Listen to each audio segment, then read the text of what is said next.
Hello, horror lovers. Welcome to the chilling world of Mr. Haunt. Please subscribe. It's our biggest motivation to keep bringing you spine-tingling stories. Let us know in the comments which city you're listening from. If you enjoy this video, don't forget to hit the like button. Now, let's get into the stories.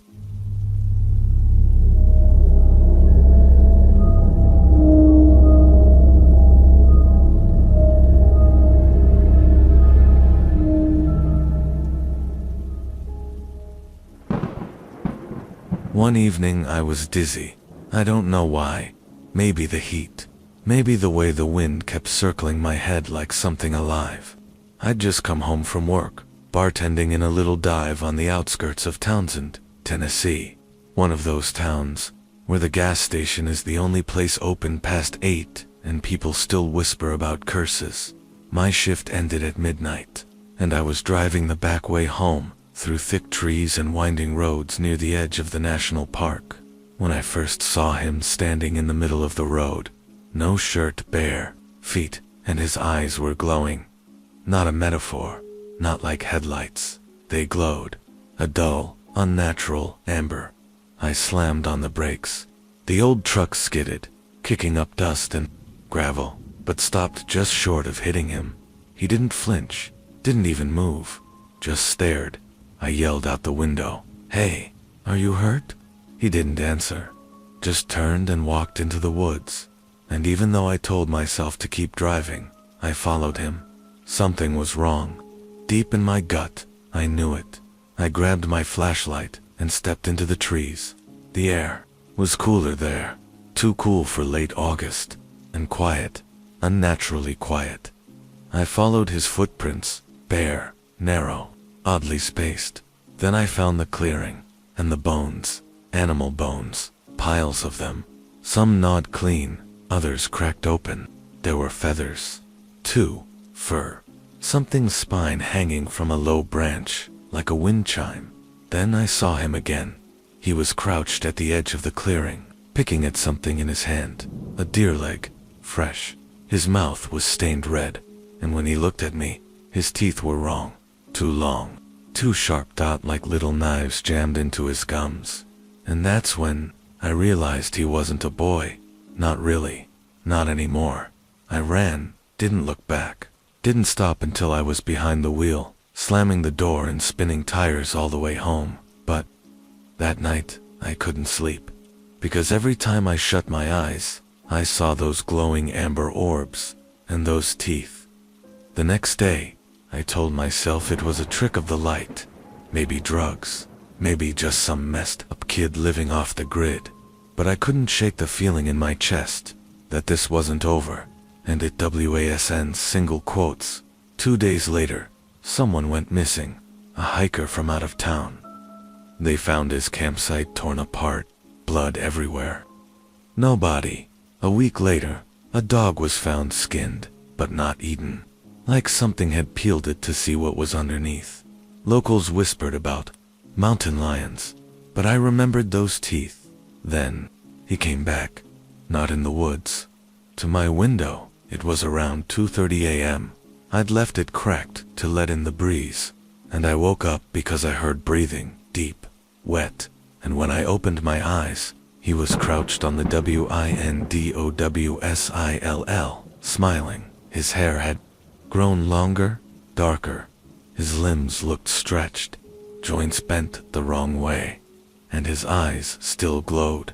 "You saw me," he said. His voice was rough, like he hadn't used it in years.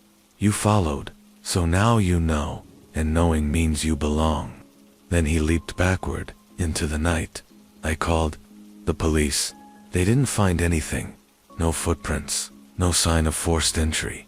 Just claw marks on my windowsill, too high up for any person to reach. That was the beginning. Every week after that, something died near my house. A cat, a goat, then a man who lived 2 roads over. The paper said he had a heart attack, but everyone knew his door had been ripped off its hinges. And every time something died, I'd find hair in the grass, dark, coarse, like a wolf's, but longer. I started researching. and what I found scared me more than the thing itself. Stories from the Smokies, going back 150 years. About a boy who vanished on a full moon hike and came back wrong. Tall tales about a creature that shifted shape but kept its eyes. Amber, always amber. A few even mentioned the clearing of bones. I tried to leave town, packed my truck, drove west, but I never made it past the county line. The road washed out. My engine died. My phone went dead. And that night, I saw him again, standing on the road, smiling like he was hurting me. Back home, I boarded up the windows, slept with a shotgun beside the bed, but he never came in. He didn't need to, because he was already inside. Me, I felt it, the dizziness, the cravings, the way my hands ached.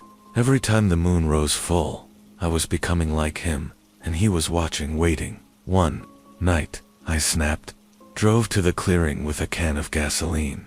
I torched the bones, the trees, everything. I screamed into the smoke. And he appeared, not crouched, not hiding, standing tall, almost human, but not quite. He didn't stop me, didn't speak, just stared, until the fire died down. Then he turned and vanished. The killings stopped after that, but I didn't feel better, because now I wake up with blood under my nails, with claw marks on my walls, with dreams of running through trees on 4 legs. And I know he didn't curse me. He awakened me, and one day soon, I'll do the same to someone else.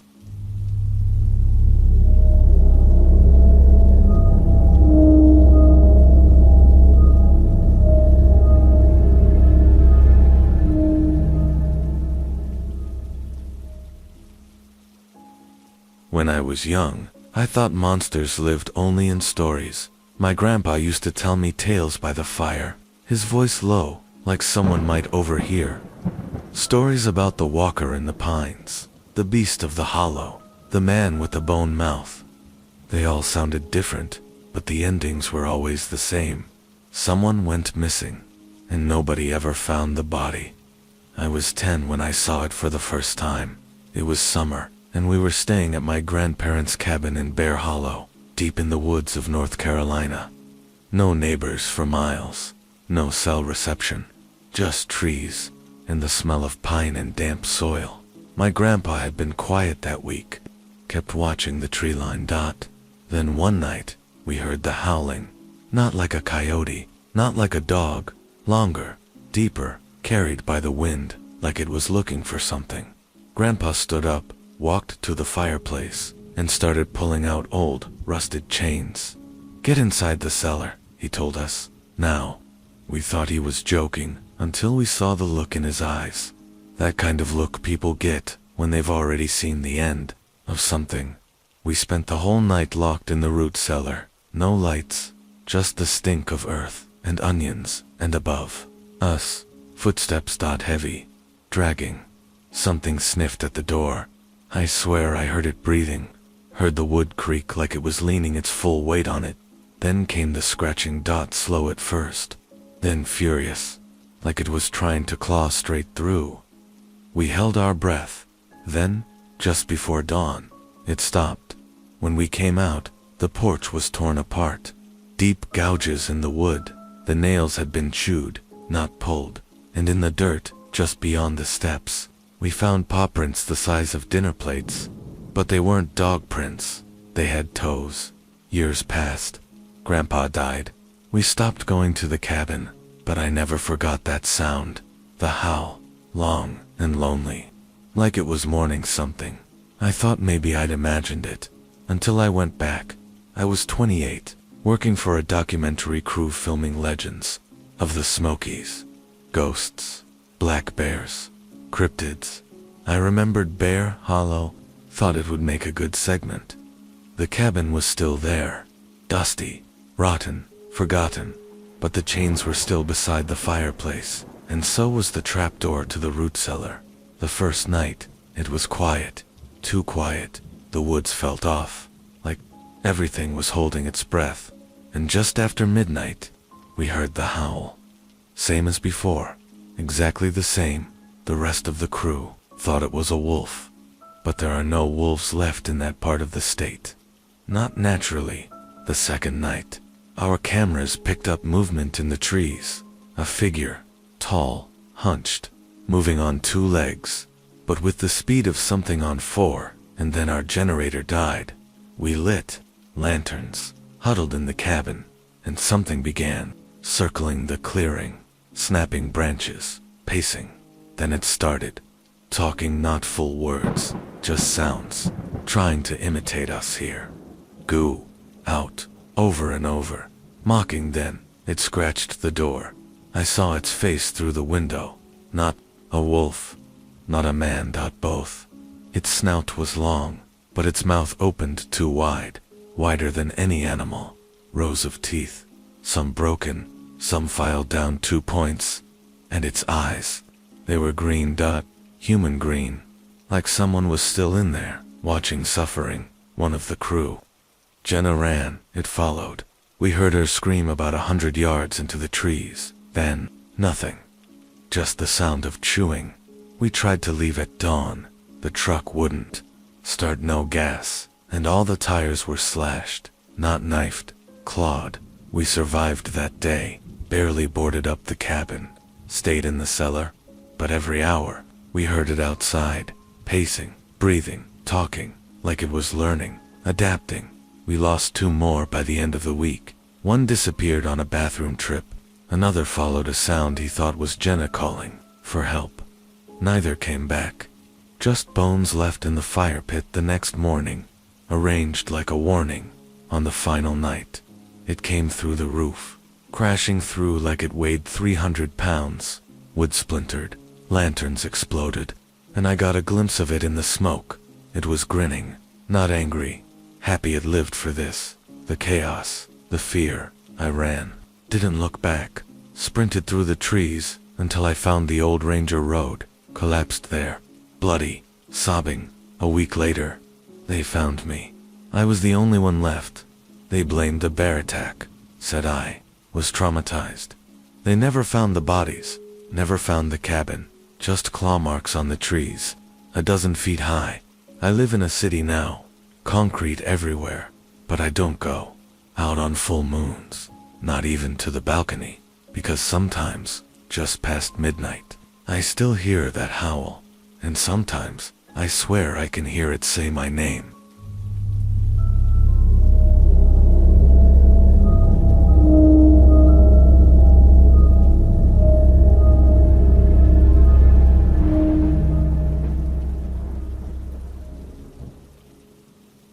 I was 17 when it happened to me. That was the summer I worked for the county trail crew, digging drainage ditches, clearing brush, rerouting switchbacks through the Appalachians. It was brutal work. Long days under the sun, your hands blistered, and back bent before noon. But I loved it. It was honest, quiet, far from home and far from him. My dad had a temper, the kind that shows up quiet, with fists instead of words. So when I landed that summer job, I practically sprinted out the door. The ranger station set us up in cabins, old bunkhouses at a retired scout camp up near Huckleberry Ridge. No cell signal, no electricity except in the mess hall. Just us, the trees, and the mountains breathing all around us.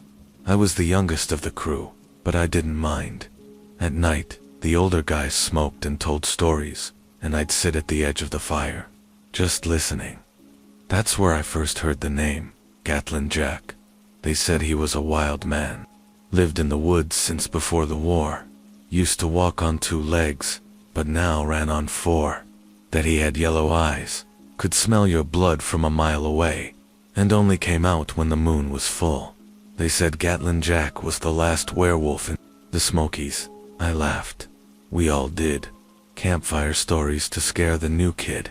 But that name, it stayed with me, especially when I started hearing things at night. It began with howling, not constant, not close, but sharp, sudden, like something was announcing itself from the top of the ridge.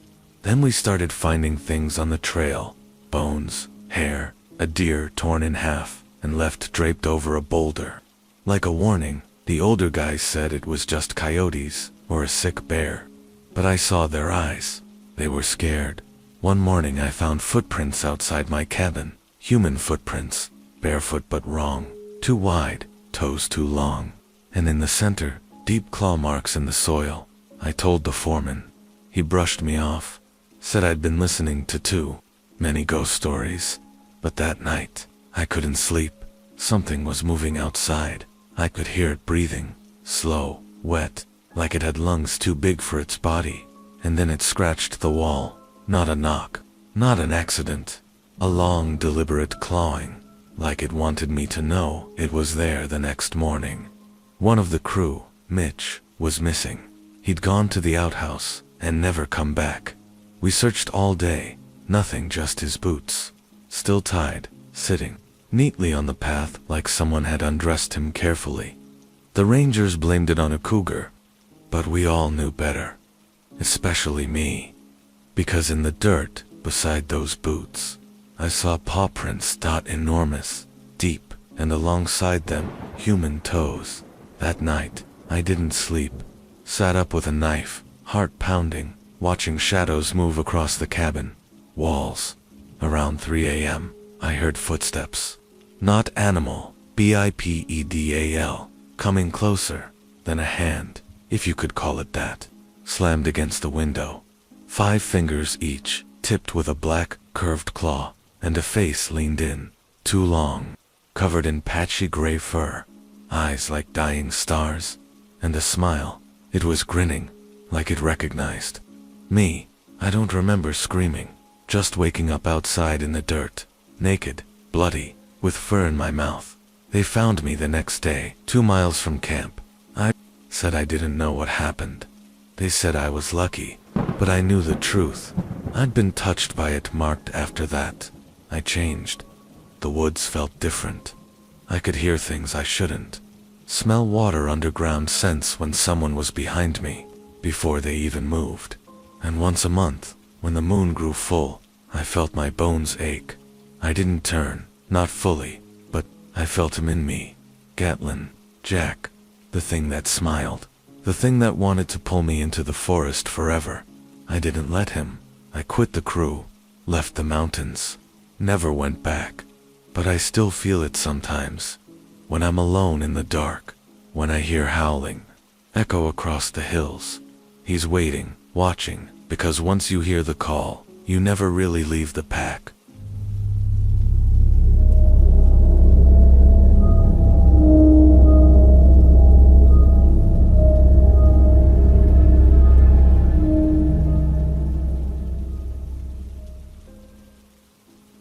One night something happened which I cannot forget. It was February. Cold. The kind of cold that settles in your bones and doesn't leave, no matter how many layers you wear. I was up in northern Minnesota, working a seasonal job at a wildlife rehabilitation center near the edge of the Superior National Forest. We had a few wolves recovering from injuries, hit by cars, mostly. That's how I ended up on the night shift. It was just me and the animals, and the forest. I liked it that way, until I started hearing the whispers. The center was small, 5 holding pens, an office, and a trailer where I slept. Most nights were uneventful. Feed the wolves, check the cameras, record any abnormal behavior. But one morning, I came out and found the east pen's latch ripped clean off, not broken, twisted, like someone, or something, with hands, had opened it.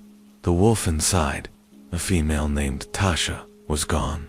No blood, no broken fence, just paw prints leading to the edge of the tree line, and beside them, bare footprints. Human, I told my supervisor. She laughed.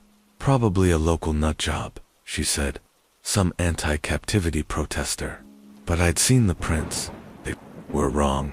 The toes were too long, the arch too high, and there were claw marks dug into the snow. That night, I stayed up, kept the lights off, watched the forest, and around 3:47 a.m., I saw it. At first I thought it was a man, tall, naked, moving slow between the pines, but then it dropped to all fours, Fast. Too fast. And leaped over the fence surrounding the center. I ran to the window, heart hammering. It stood near the pen, where the male wolf, Alder, had been sleeping. The wolf growled, but then he whimpered, laid down, rolled over, like he was showing submission, and the figure, the creature, it knelt, placed a hand on the wolf's snout, and whispered something. I didn't sleep that night. Didn't report it? How could I? They'd say I was hallucinating from the cold, or sleep deprived, or worse. But I knew what I saw, and when I checked the camera footage the next morning, there was nothing. Just static between 3:30 and 4 o'clock, like something had known how to hide from the machines. Over the next few days, more strange things happened. One wolf refused to eat, another paced constantly, staring at the trees, and I kept finding hair. Gray, wiry, long as a man's arm, caught in the chain links. And the howling, it changed. Started coming from two directions, one from the wolves, and one, deeper dot, farther, but somehow, human. I started dreaming about it, the tall figure, its eyes like silver coins. It stood in my room, just watching me breathe, and when I woke up, I could still smell it, wet fur and rot. One night, I stepped outside to clear my head. Fresh snow, quiet air, and then I heard footsteps behind me. I turned, expecting to see nothing, but there it was, 10 feet away. Not a wolf, not a man, something between. Its spine curved backward, arms long enough to drag in the snow. The fur stopped at the wrists, where long fingers ended in black claws. Its chest moved like it was breathing hard, like it was excited. I stood frozen, and then it spoke, just one word. Run. I didn't. I couldn't. My body locked up, like I was being held by something inside my own skin. The creature circled me once, then stood. Its knees cracked as it rose to its full height. Easily 7 feet. It leaned in, sniffed my face, then whispered, "You're almost ready," and vanished into the woods. I packed that night, tried to leave, but the truck wouldn't start. Dead battery, no signal, and something had scratched the inside of the windshield. That was 2 years ago. I don't work there anymore. I don't sleep. Well, and when the moon is full, I hear it calling, not in words, but in memory, in the smell of snow, in the silence between the pines, because I think it gave me something that's growing, changing me, and I don't know what I'll be the next time it snows.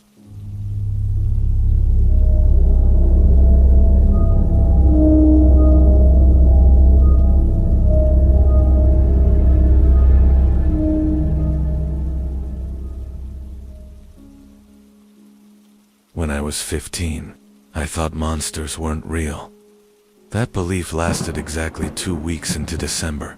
I was living in a remote part of upstate New York, way up near the border, thick forest, icy winters, a town so small it didn't even have a real name, just a number on the highway sign. My father was a trapper, worked with fur, tanned hides, sold to whoever still wanted beaver or fox in the 2000s. He said there was money in it, but I think it was the solitude he liked more. My mom had left years before, so it was just me and him, the forest, and a silence that grew heavier every year. That December, something started killing his traps. Not stealing, killing. We found a bobcat, torn in half. A raccoon with its skull caved in. Not eaten, just destroyed. Bear, he muttered, even though we both knew bears hibernated weeks ago. Then one morning, we found a deer's head nailed to a pine tree outside the cabin, blood still warm, eyes wide open, but no tracks in the snow. Nothing, just that head, staring at our front door. That night, he loaded the rifle and told me to stay inside. He sat on the porch in full winter gear, watching the woods like they owed him money. I didn't sleep. Around 2 a.m., I heard something whistle. Not from the trees, from the roof. Then something slid down the shingles. A clawed foot thumped on the deck, and my father's voice, usually stone cold, shouted twice, then silence. I ran outside barefoot, slipping on the ice, screaming his name. The rifle lay in the snow, but no blood, no sign of him, just long gouges in the wood, leading into the tree line, and on the cabin wall, a single word scratched into the siding: return. The police came, searched, found nothing. They blamed wolves. I knew better, so I waited, for days, weeks, until one night, I heard him calling me from the woods, except it wasn't really him. The voice had his tone, his words, but there was something underneath it. A growl in every syllable, like his throat had changed shape. I grabbed the rifle and a lantern and followed the sound. Stupid, I know. But it was my dad. Or at least I wanted to believe it was. I tracked the voice for nearly an hour, deep into the uncut timber, where no one hunted, no one built. And that's where I found the den. It wasn't natural. A hole in the earth the size of a van, surrounded by bones. Some animal, some, not. And at the center, him. Naked.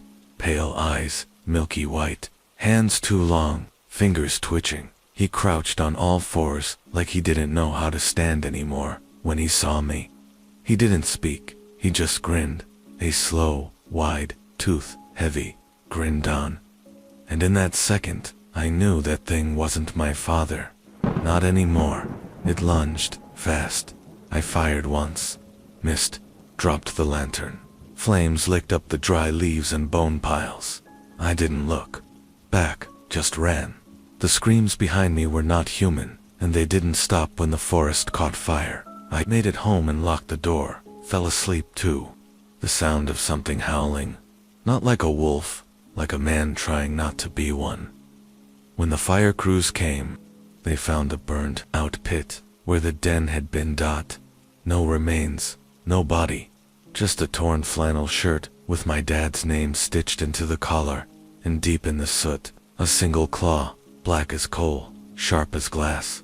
I buried it in the backyard, built a little cairn of rocks over it, never told anyone. But sometimes, when the snow falls hard and the wind screams like it's alive, I swear I hear something scratching at the frozen earth, trying to come back, trying to return.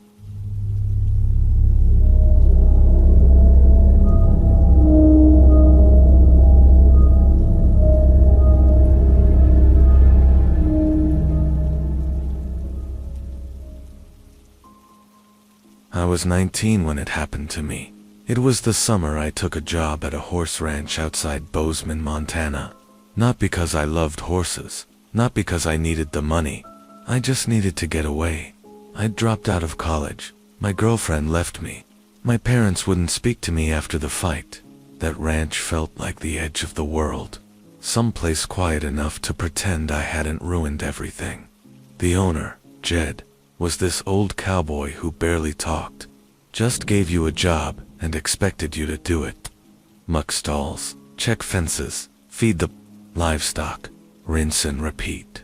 It was easy, in a hard way. And at night, when the prairie wind howled across the hills, I slept like the dead, until the scratching started. It was faint at first, like mice in the rafters, but it grew louder, deeper, like something was pacing above the barn, on the roof. One night I climbed up to check. No prints, no damage, just claw marks on the wooden slats. Not random either. They formed a kind of circle, scratched in like a ritual. I asked Jed about it. He spit in the dirt and said, "You ever hear about the Barnwood Moon?" I shook my head. He didn't smile when he said it. "You will." 3 days later, one of the horses went missing. No broken fence, no noise, just gone. We found blood near the far pasture and a hoof half buried in the mud. Jed didn't call the cops, didn't report it. He just cleaned his shotgun and said, "It's early this year." That night, I saw something. Out past the fields, where the tall grass dances under the wind, something moved, not fast, not hiding, just walking toward the barn. It was upright, but hunched like it couldn't decide what shape to be. And as the moon came up, a huge red disk on the horizon, I saw it raise its head and howl. A long, human scream twisted through an animal throat. It echoed so loud, I dropped my flashlight, and when I looked up again, it was gone. I asked Jed what it was. He poured whiskey into a tin mug and stared out the window. They don't like being called wolves, he said. They were men once. Now there's something in between. We don't call them. We don't track them. And if they come to your door, you don't invite them in. I asked how long this had been happening. He just whispered, since before we fenced the prairie. The next few days were worse. Every night, closer howls, more animals missing. One morning, the chicken coop was filled with feathers, and none of the doors were broken. Like something had opened the latch. From the inside, I started sleeping with a knife. I don't even know why. Like that would have helped. And then came the night of the full barnwood moon.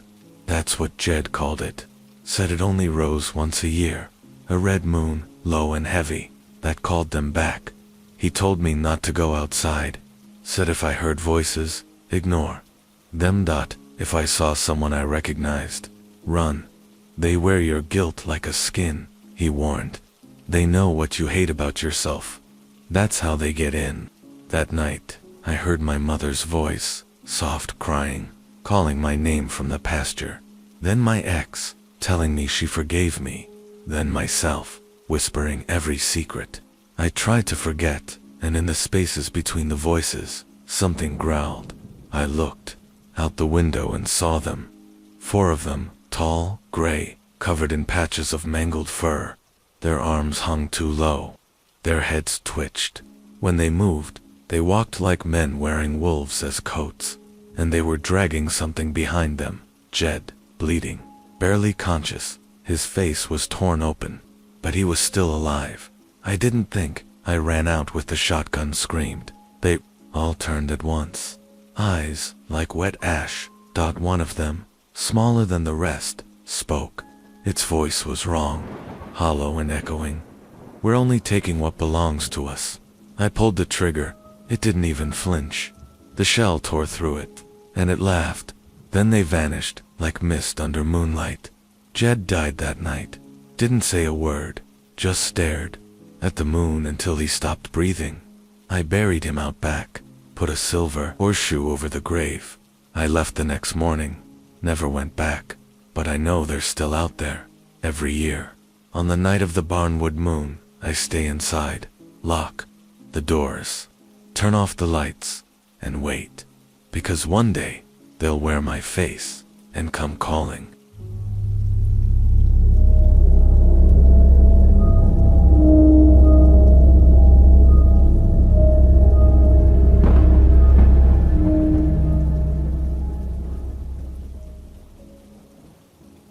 One evening I was dizzy.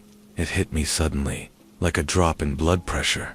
1 second I was driving through the Rockies on my way to visit my cousin Mason in Elk Hollow. The next I had to pull over and sit with my head between my knees. It wasn't altitude sickness. I'd been in the mountains for years. I don't know what it was. Maybe instinct. Maybe something else. Mason had invited me up to his cabin for the weekend, said the fall colors were in full blaze, and the elk were bugling at night, something you had to hear to believe. But when I arrived, the first thing I noticed wasn't the leaves or the wildlife. It was how quiet everything was. Too quiet. He met me at the gravel driveway, barefoot, wearing an old flannel and jeans smeared with something dark. Mud, I thought at the time. His eyes were different, yellowed, almost jaundiced, and unfocused, like he hadn't slept in days. Place gets in your head, he mumbled as he helped me unload the car. That night, after we grilled some venison he said he'd caught fresh. I asked what he meant. You ever hear something in the woods? He said. That sounded like it was calling your name. I laughed, like a ghost. He didn't smile, like a man who forgot he used to be one. I thought he was just tired, or drinking too much again. But then the dream started. I was back in my childhood home, walking barefoot through the hallway. Only it was wrong. The lights were off, and the walls pulsed like living skin. Every door I opened led back outside to the woods, and something waited for me there. Not quite a wolf, not quite a man, just watching. Waiting. I woke up to Mason screaming. I ran outside to find him on all fours in the grass, retching violently, his fingernails tearing at the dirt. He wouldn't speak to me after that, just stayed in his room, whispering things I couldn't hear. That night, I heard footsteps on the roof, and I knew they weren't his. The next day, I went hiking alone, anything to clear my head, but I didn't get far.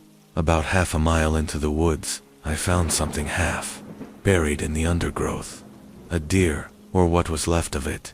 Its ribcage had been split wide, like someone pulled it apart with bare hands, and next to it, a torn piece of Mason's flannel, still warm. When I got back, he was gone. So was his truck. No note, no explanation, just claw marks on the inside of the cabin door. I should have left right then. I didn't. That night, I barricaded the windows. I barely slept, and sometime around 2 a.m., I heard it. Low breathing outside the cabin, then a single knock. Followed by my name. Soft, familiar. Let me in. It was Mason's voice, but it wasn't him. It repeated again. Please. I'm cold. I held the shotgun tight and didn't answer. The doorknob rattled. The breathing got heavier, then silence. I waited until dawn to move. When I opened the door, there were footprints in the frost. Barefoot, human. Leading into the woods. I drove to town, reported everything to the sheriff. He just nodded, said Mason wasn't the first. Didn't ask for details. Didn't seem surprised. He said the people of Elk Hollow knew what lived in the woods. That sometimes it took people, and sometimes they came back. Different. I still don't know what happened to my cousin, but I haven't heard from him since. And sometimes, late at night, I'll hear a knock on my apartment window. I live on the 4th floor, but I always find the same thing the next morning. Mud, claw marks, and a single word scratched into the glass. Soon.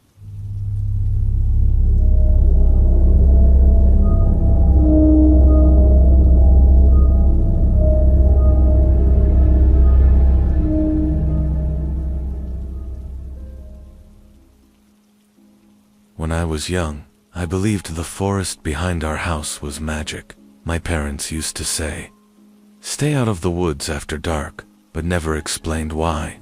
So of course, I went in anyway. At first it was innocent, building forts, pretending I was a ranger, listening to the owls.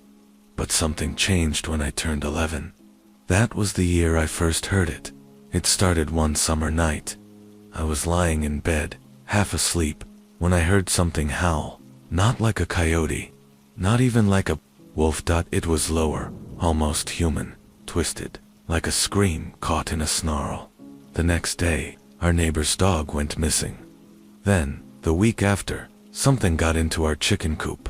No blood, no feathers, just a broken door, and silence. My dad said it was probably a raccoon. Mom didn't speak. She just lit one of her old candles and whispered something in a language I didn't recognize. We weren't a religious family, so I knew then something was wrong. That fall, I broke the rule, followed Whitlow Creek upstream after sunset, trying to find where it turned toward the ridge. The trees got denser the deeper I went. Branches closed in like hands. I swear the air got colder with each step. And then, I found the circle, a clearing, maybe 20 feet wide, perfectly round. At its center was a mound of stones, like a grave. On top of it, bones, animal, mostly. But some looked too long to clean, and carved into the bark of the trees surrounding it were faces, dozens of them, crude, but somehow screaming. I turned to run, and that's when I saw him. He stood just inside the tree line, naked, covered in thick, patchy hair, eyes glowing, faintly yellow. mouth open far too wide. His body was hunched, almost ape-like, but his feet, they were human. He didn't move, just watched. Then he grinned, and I ran. I didn't sleep for days. My mom burned sage. My dad locked all the doors. No one talked about it, but I knew they both had seen it. Too, they just didn't want to say it out loud. Years passed. I moved away, got a job, built a life far from that town, but Whitlow Creek never left me. Every now and then, I'd dream of the the faces, the howl. When my dad died last year, I went back. Mom was already gone, nursing home. Barely spoke. The house was just like I remembered, but the woods, they felt closer somehow, like they'd grown teeth. On the second night, I heard the howl again, just like before, only now I understood it. It wasn't hunting, it was calling. The next day, I walked to the creek just to see. The trees were thicker than ever. The old trails overgrown, but the circle, still there. Fresh bones, fresh carvings, and standing at the edge was him, older, wilder, but it was the same face, and this time, he spoke. You came back. His voice was like broken glass dragged across. When I couldn't move, couldn't speak, he stepped forward, smiling. Double quotes, you were always meant to return. I ran, again. But this time, he followed. I didn't hear him at first. Just the rush of the creek, the snapping of twigs, then the breathing heavy. Close. I made it to the house, slammed the door, locked it, but when I turned around, he was already inside. Only it wasn't him anymore. It was me, staring at myself from the doorway, hair matted, eyes yellow, teeth too sharp. I reached for the poker by the fireplace and swung, but there was nothing there, just silence, and the faint smell of pine and blood. I'd left the next morning. Haven't been back since, but something followed me. I see it, sometimes in windows, in reflections. Not me. Not anymore, and every night, around 2 a.m., I hear the same voice outside my apartment door. You were always meant to return.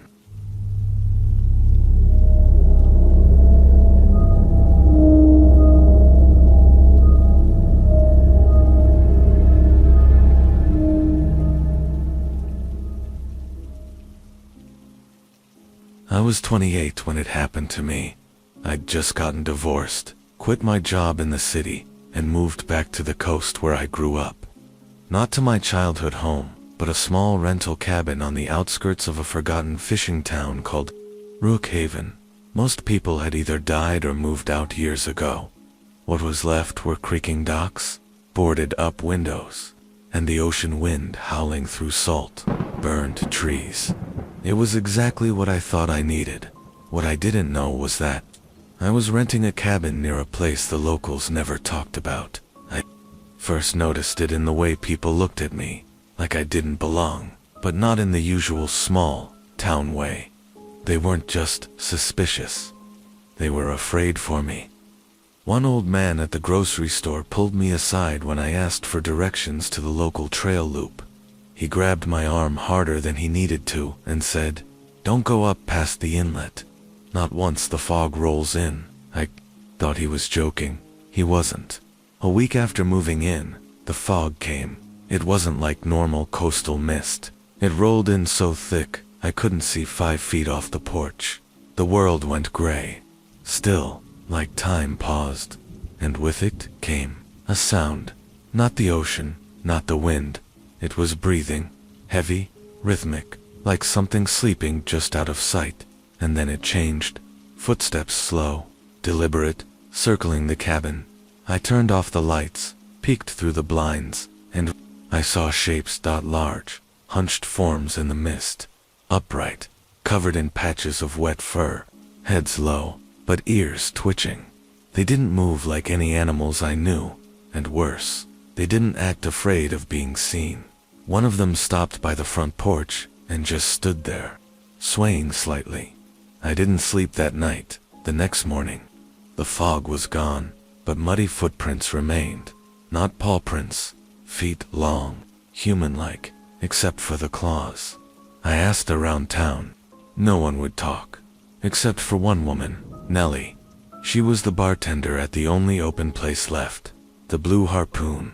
She served me a whiskey, looked me dead in the eye, and said, "You saw them, didn't you?" I nodded. She downed her own drink and leaned in. They combed through the fog. Every fall, every 7th year. Always at night. Always near the water. I asked what they were. She said nothing for a long time, then whispered, "They were us once." That night, the fog returned. So did they. This time, I tried to record it set up a motion camera outside. All it caught was static, and just before the file corrupted, a frame showed something, looking into the lens. Its face was like a man's, but stretched and wrong. The eyes glowed white, and its jaw was slack, as if unhinged. You could see rows of teeth.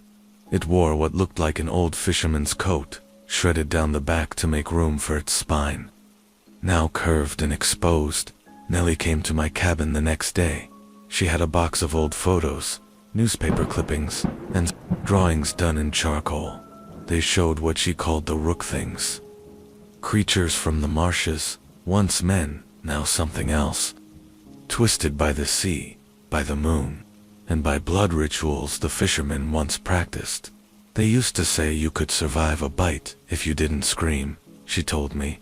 But who can keep quiet while they're being torn apart?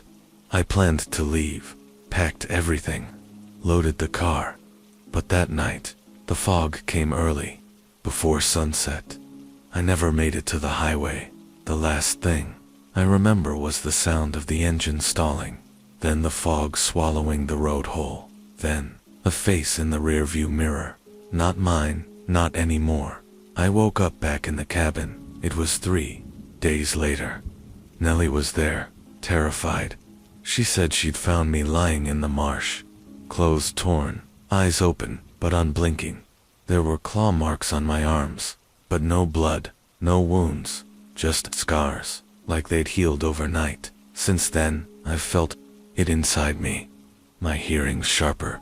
My dreams are full of running, chasing Dot, and sometimes I wake up outside, naked, barefoot, covered in mud and seawater. I haven't told Nellie. She still checks on me, still thinks I can fight it, but I hear the breathing again now, even when the fog isn't here. I know what's coming. This fall is the next 7th year. They say you can survive the change if you don't scream. I haven't screamed yet, but I'm not sure how long I can hold it in.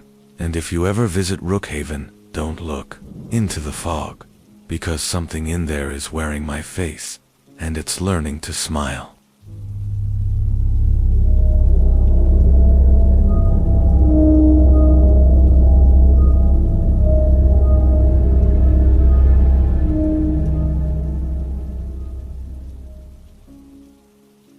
When I was young, maybe 10, maybe 11, my uncle went missing.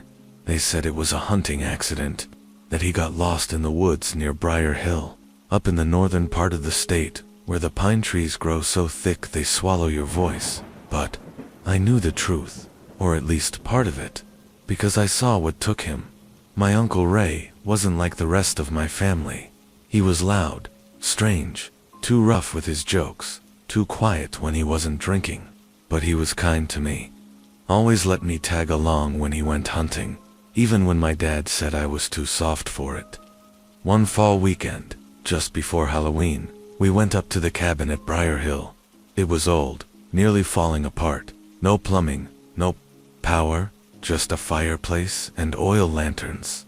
I remember the way the woods looked that year, burnt orange and brown, like the trees were bleeding in slow motion. Ray kept looking over his shoulder, said it felt like we were being followed. I thought he was messing with me until I saw it too. We were tracking a deer late in the afternoon. Ray had his rifle. I just had a pair of binoculars and a camo jacket too big for me. We came across a clearing, and that's when we heard it. A howl, low, drawn out, like a wolf, but not quite too deep, too human. Ray froze. whispered, "We're going back now." I asked him why.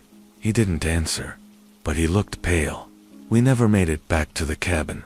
Something ran through the trees. Just a flash of motion. Too fast. Too low. Ray shoved me behind a tree and pointed the rifle into the woods. I never heard the shot, only the scream. His scream, it was short, cut off like someone flipped a switch. I peeked around the tree and saw something standing where Ray had been.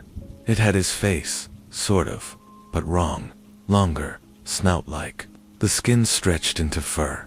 Eyes yellow and glowing. It crouched, then leaped straight into the trees like it weighed nothing. When I ran, it didn't chase me. I don't think it needed to. They found me the next morning, curled up by the old ranger tower, 6 miles from the cabin. My dad never believed my story. Said I was in shock. Said I made it up to cope. Ray was never found. Just a patch of blood and a shredded jacket. I tried to forget. I really did. But every time I closed my eyes, I saw it again. That face, that hunger. I grew up, moved away, tried to build a normal life. But 2 months ago, the nightmares started again. And last week, I got a call. Ray's rifle was found, buried under a collapsed section of an old logging road. Still, loaded, dots still intact. And with it, a note in a Ziploc bag. It's inside me now. If this is found, don't come back. Burn what's left. It was his handwriting. Fresh, not 30 years old. I went back. I shouldn't have, but I had to know. Briar Hill was quieter than I remembered. The trees thicker, the air heavier. I brought a flashlight, a flare gun, and a GoPro. I ducked, taped to my shoulder. I found the clearing again. It hadn't changed. Still full of dead leaves. Still unnaturally quiet. And at the center, a hole, not a grave, a den. I crouched, shone the light inside, and something breathed back at me. It shot out like a shadow with teeth, tackled me, screamed. Except it wasn't a scream. It was my name. Ben. It was Ray's voice. But the face, the same stretched horror from my childhood, only older now, grayer, like the thing had aged, or worn a mask for too long. I fired the flare gun into its chest. It didn't flinch, just roared, stumbled back into the hole, and vanished. I ran. I told the police. They found the den, but it had collapsed. No signs of life. No DNA. Just claw marks in the dirt. And blood. Human blood type O. Negative, same as Ray's. I don't sleep much now. The nightmares are back, but worse, because now I hear my own voice calling from the woods, and sometimes when I look in the mirror, my eyes flash yellow for just a second too long. I haven't told anyone, but I know it's coming. Whatever took, Ray left a piece of itself behind, and it's growing inside me, waiting for the right night, the right moon, the right hunger. If you ever hike near Briar Hill, and you hear your name whispered from the trees, don't answer, because whatever answers back might be wearing your voice.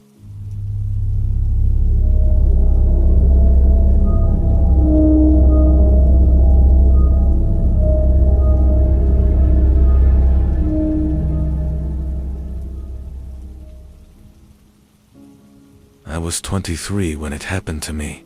I'd just moved into my grandfather's old farmhouse after he passed.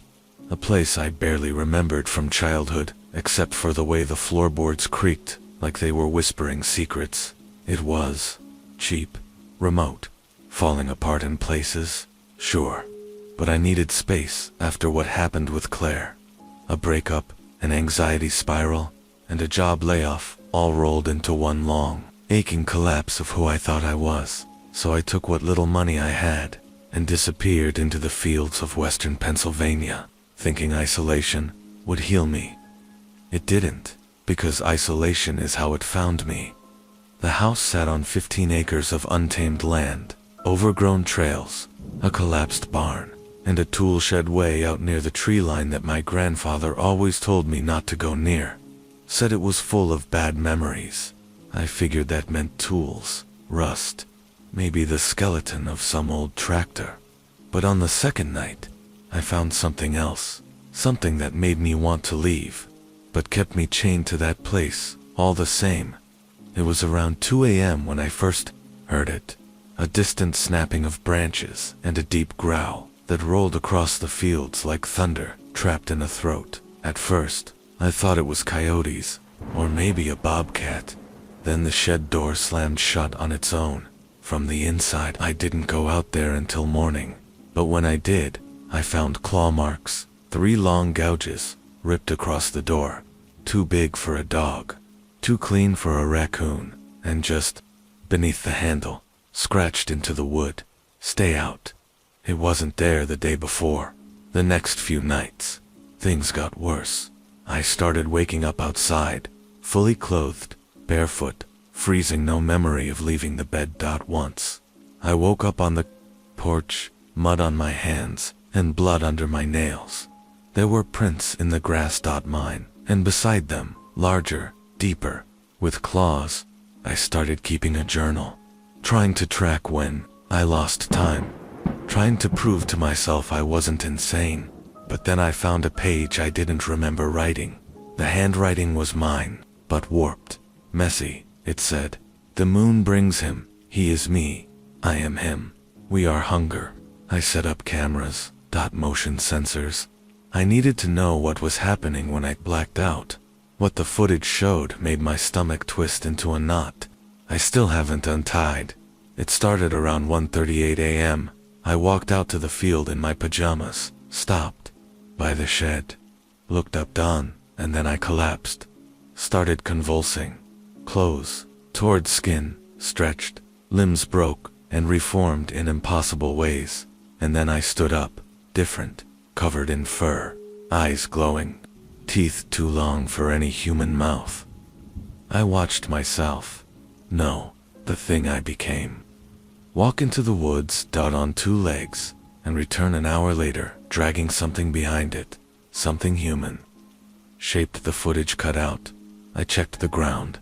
There was no blood, no drag marks. Nothing. Just my footprints, and something else, a second set, like hooves, burned into the soil itself. That night, I dreamed of fire, of wood screaming, of eyes watching me from behind my own eyes. I called a priest. He wouldn't come out. Said something about the land being tainted. I called the police. They came once, looked around, and told me to stop wasting their time. Then I got a letter in the mail. No return address. Inside, a Polaroid of me, in the woods, mid-transformation. On the back, someone had written, "You're not the first." I went into the shed. I had to inside, beneath a false floorboard. I found bones, not animal, human. A stack of journals, written by my grandfather. The first entry, "It comes through blood, passed down, cursed in flesh. If you're reading this, you're next. Don't run. It follows." I've tried to fight it, tried chaining myself in the basement during full moons. But I always wake up outside, free, alone, hungry. The worst part, it feels good. Like I'm more real when I'm that thing. Like the wolf is the true me, and the man is the lie. I don't go near people anymore. I live off the grid. I burn the journals, one by one, but they always come back. I've stopped trying to stop it, because some nights I look at the moon and feel happy, and I know the change is coming. Not just in me, but in the land, in others like me, because I hear them now, howling from far away places, calling me home. If you find this story, do yourself a favor. Never follow a sound into the woods. Never trust the full moon. And if you wake up with blood in your teeth and no memory, don't look in the mirror, because what's staring back isn't you. It never was.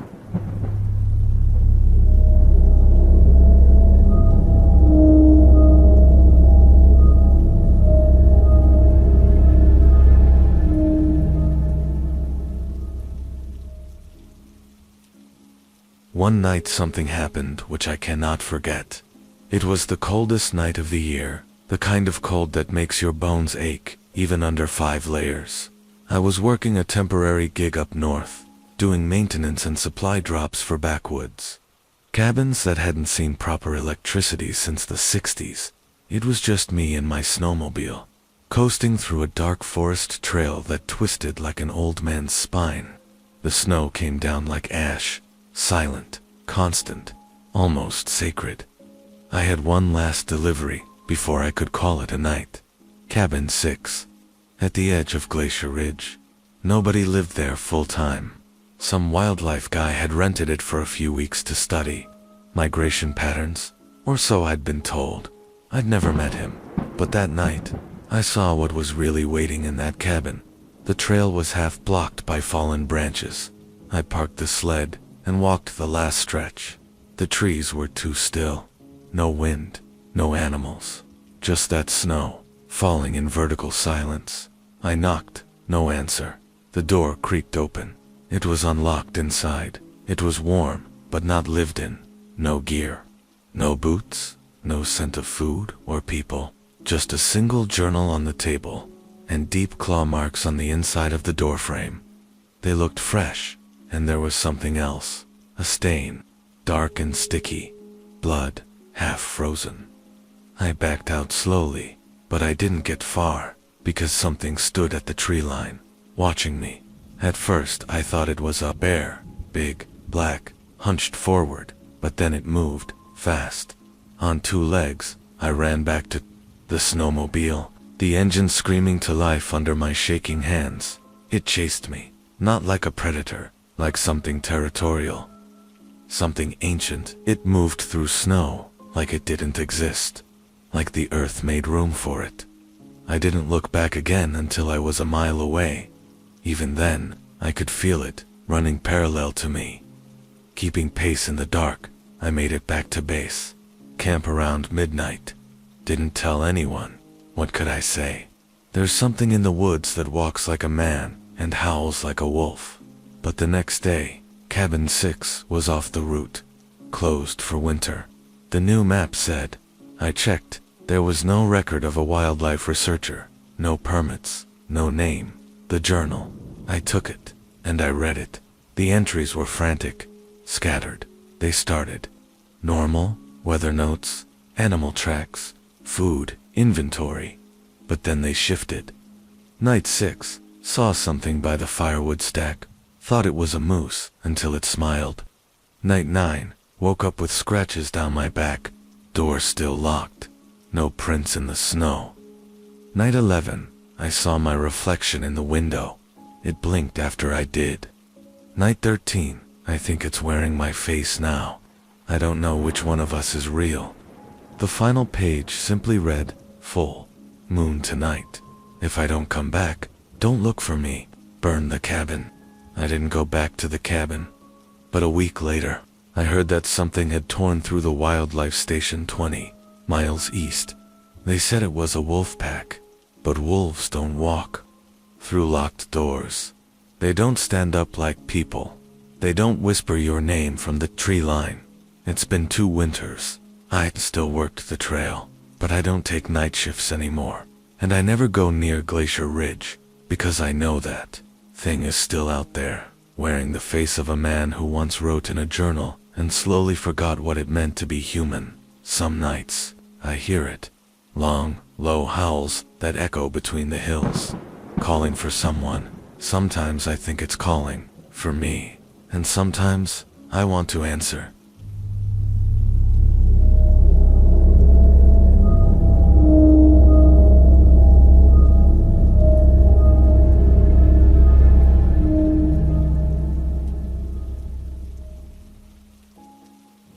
I was 19 when it happened to me.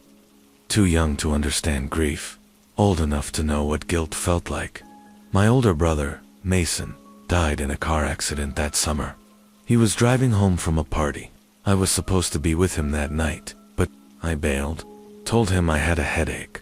He drove alone, fell asleep at the wheel. They said it was instant, but I never believed that, because the last voicemail he left, he didn't sound sleepy. He sounded terrified. After the funeral, I stopped speaking to most people. My parents shipped me off to stay with my uncle in the mountains of Montana for the fall semester. They said the air would be good for me.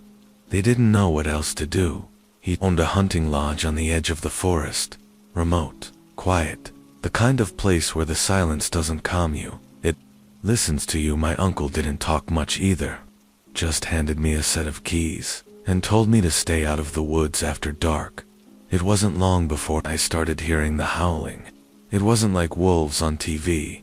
It was slower, sadder, almost broken, like something howling because it didn't remember how to speak. I thought it was my imagination until I started having dreams of running through trees on all fours, of blood on my teeth, of Mason standing in the woods, smiling at me with eyes that weren't his. I told my uncle. He stiffened, went quiet. Then he asked me, "Did Mason ever get bit?" I didn't know what he meant. He poured 2 fingers of bourbon and stared into the fireplace, like he was looking for something hidden in the flames. He told me a story about when he was young, about something that attacked him and his brother, my dad, on a hunting trip. Something that ran on 2 legs but moved like a shadow. Something that left a mark, a curse. Something that waited inside them until the right trigger woke it up, usually trauma or grief. He said Mason had always struggled. Depression, anger issues, violent outbursts that made no sense. We all thought he was just moody, but maybe it was more than that. Maybe he was fighting something inside himself, something he couldn't name. That night, I woke up to scratching at my window, not on it, inside it, like nails on glass, coming from within the pane. And when I looked out into the forest, Mason was there, naked, pale, shivering, smiling. His jaw hung too low. His eyes glowed, and his shadow didn't match his body. It was hunched, furry, breathing.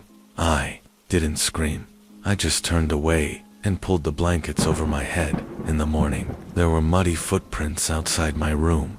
Not just 1 pair. 2.1 set was mine, the other, barefoot, huge, 3-toed. I started blacking out, waking up deep in the woods, covered in bruises I couldn't explain. One morning, I woke up in the garage, huddled under a tarp, shivering and naked, with dirt caked in my mouth and a deer antler clenched in my hand. The full moon was 3 nights away. My uncle sat me down. He didn't say much, just handed me a bullet, silver, and said, "You'll know what to do if it happens." I didn't sleep for days.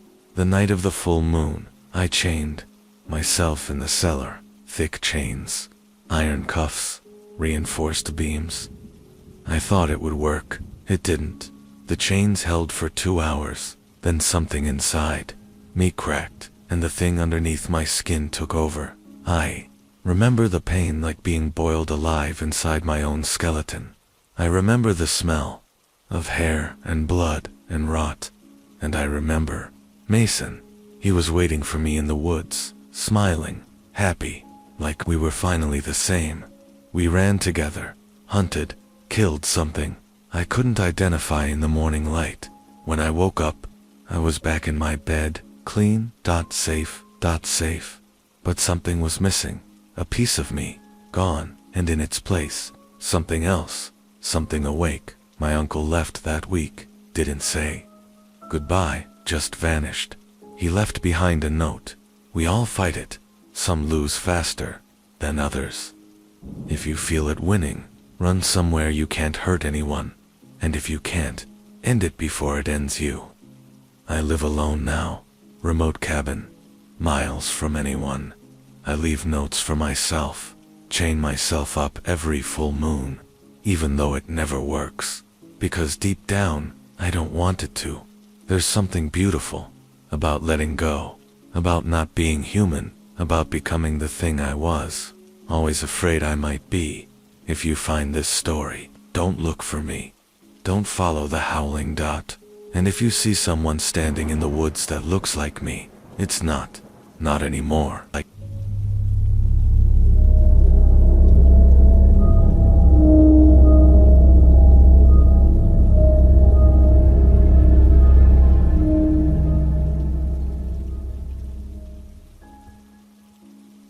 was 17, something happened to me that I've never told anyone.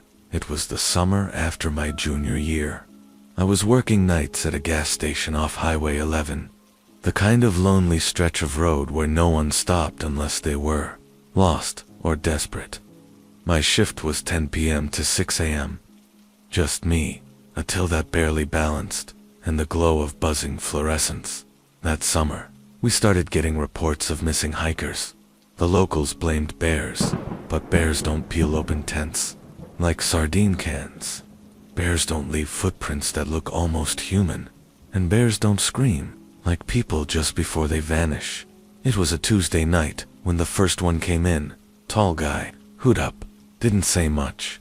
He bought a single pack of raw beef from our half-broken fridge. Paid in cash. No eye contact. His hands were wrong. Too long, too thin, too twitchy, and his nails jagged, black, and cracked down the middle, like they'd been chewed from the inside.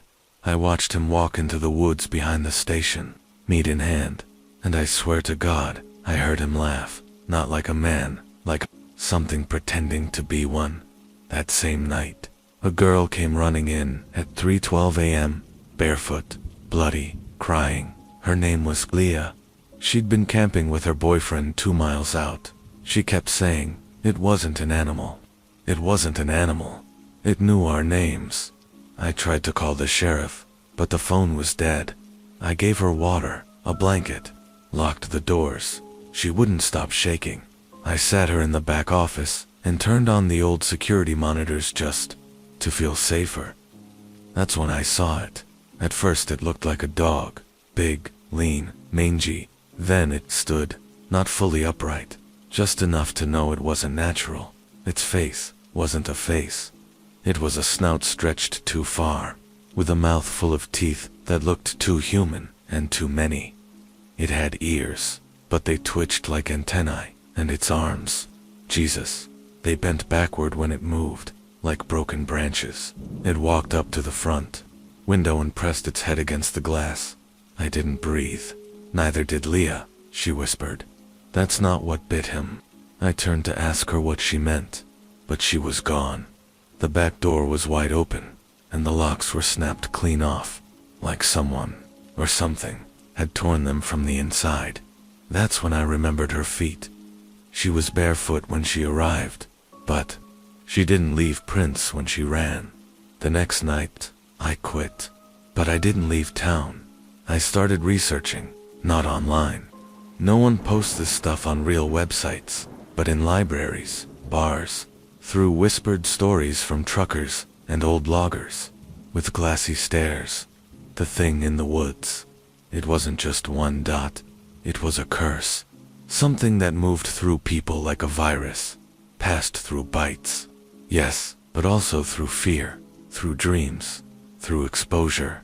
If you saw it, if you heard it, you carried it. I started changing at first. It was just night terrors. Then my bones started to ache, like they wanted to snap and rebuild themselves. Some nights I woke up outside, naked, freezing, with dirt in my mouth and blood under my nails. The worst part, I liked it. I felt good when I didn't. Remember, I tried to stop it, locked myself in basements, took sleeping pills, even burned my clothes after each episode. But it wasn't enough. It's never enough once the thing under your skin starts to wake up, because it wants out, and it's patient. It waits for the next full moon.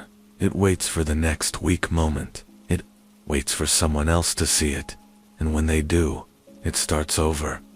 I live far from town now. No mirrors, no phone. I work nights, but not around people. Just land, woods, animals that sense what I am and flee before I get close.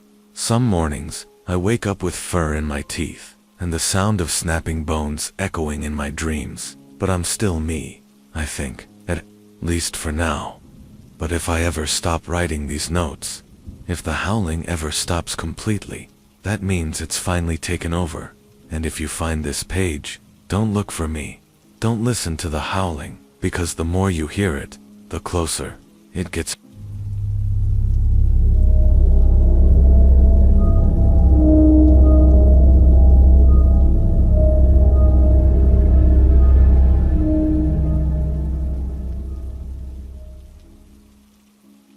One night something happened, which I cannot forget.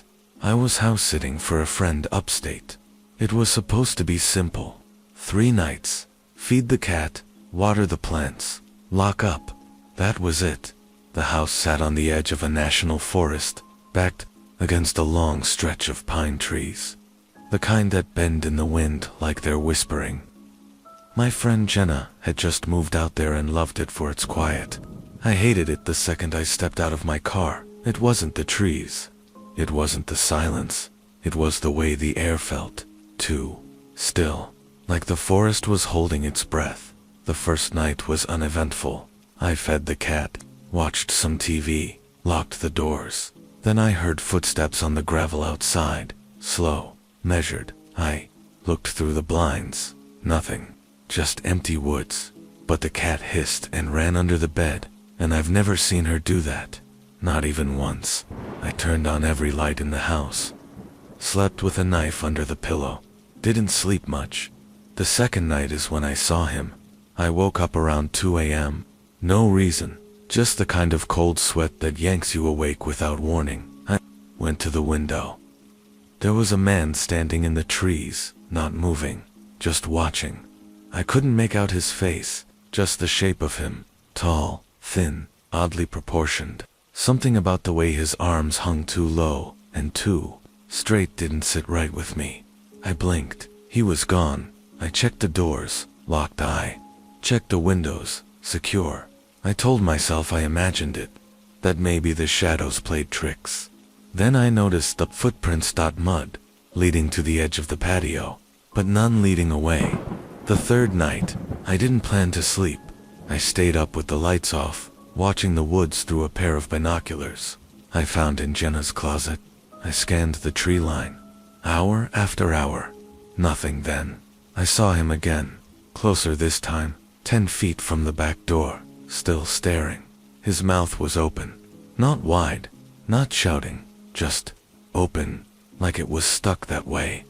I raised the binoculars again. His mouth, it wasn't normal. It wasn't flesh, it was bone. The lower jaw looked like it had been ripped off and replaced with something too long. Something hollow, like an antler or a shell. And from that hollow jaw, I swear I saw something squirming. He started walking, not toward the house, but alongside it. I followed through each window until I lost sight of him at the corner. Then I heard the click of the back door, but I never unlocked it. I ran, grabbed the knife, the phone, the cat. I bolted out the front and sped down the highway without once checking the rear view. I didn't stop until I was 40 miles away. The police found the back door wide open, no signs of forced entry, no footprints, nothing missing, except for the cat's collar. They said maybe I imagined it. Sleep paralysis, delirium, but they didn't see what I saw. They didn't find the torn out chunk of tree bark near the patio, covered in claw marks. I started looking up. Disappearances in that area. Dozens people last seen walking into the woods.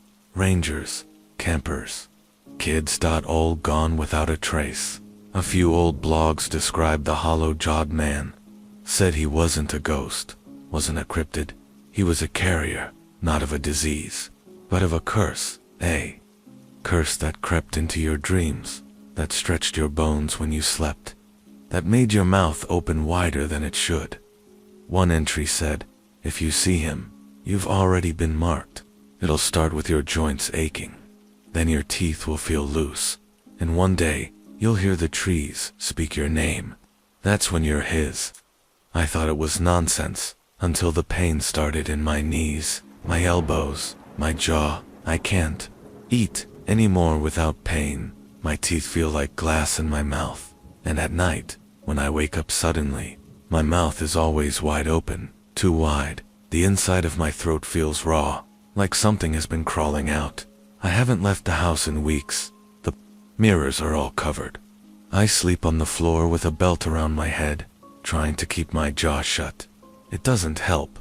Every night, I wake up screaming with something in my throat that isn't mine, and outside the window, always just beyond the porch light, he's there, watching, waiting for when I'm ready to join him. And the worst part is, I'm starting to understand why people follow him into the woods. Because sometimes, when I look in the mirror, he doesn't look that different from me.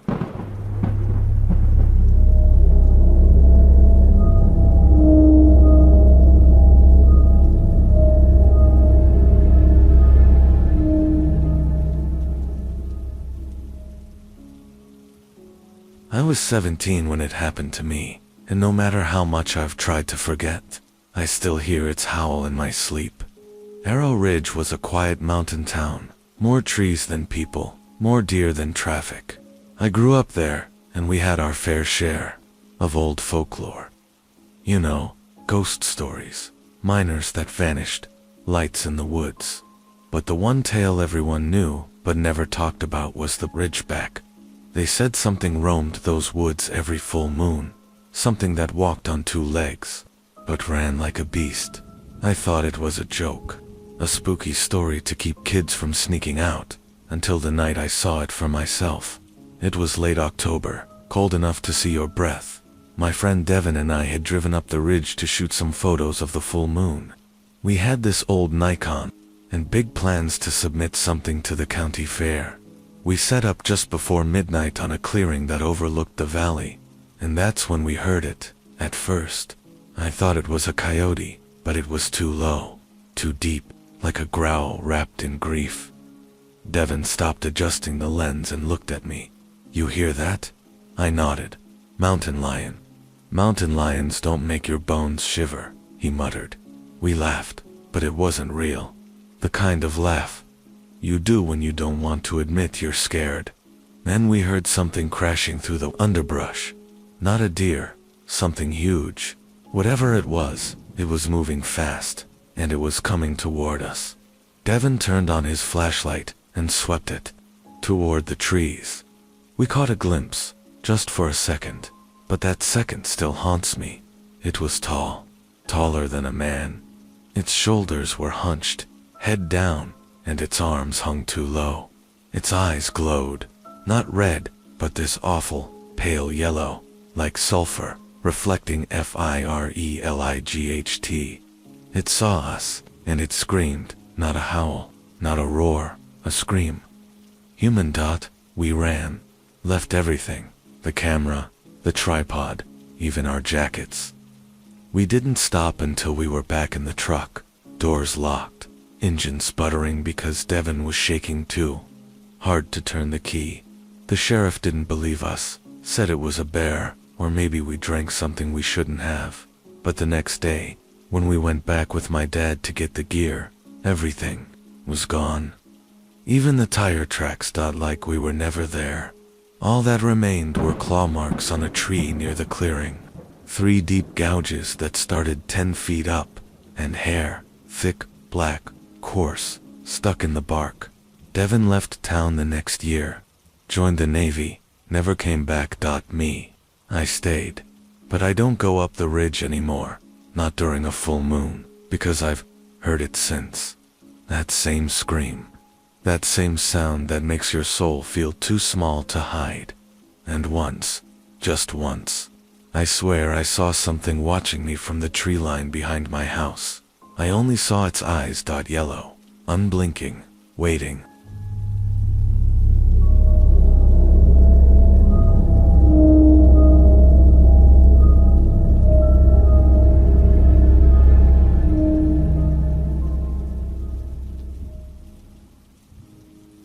When I was young, maybe 11 or 12, I saw something out by the old cemetery on Black Hollow Road that still keeps me up at night.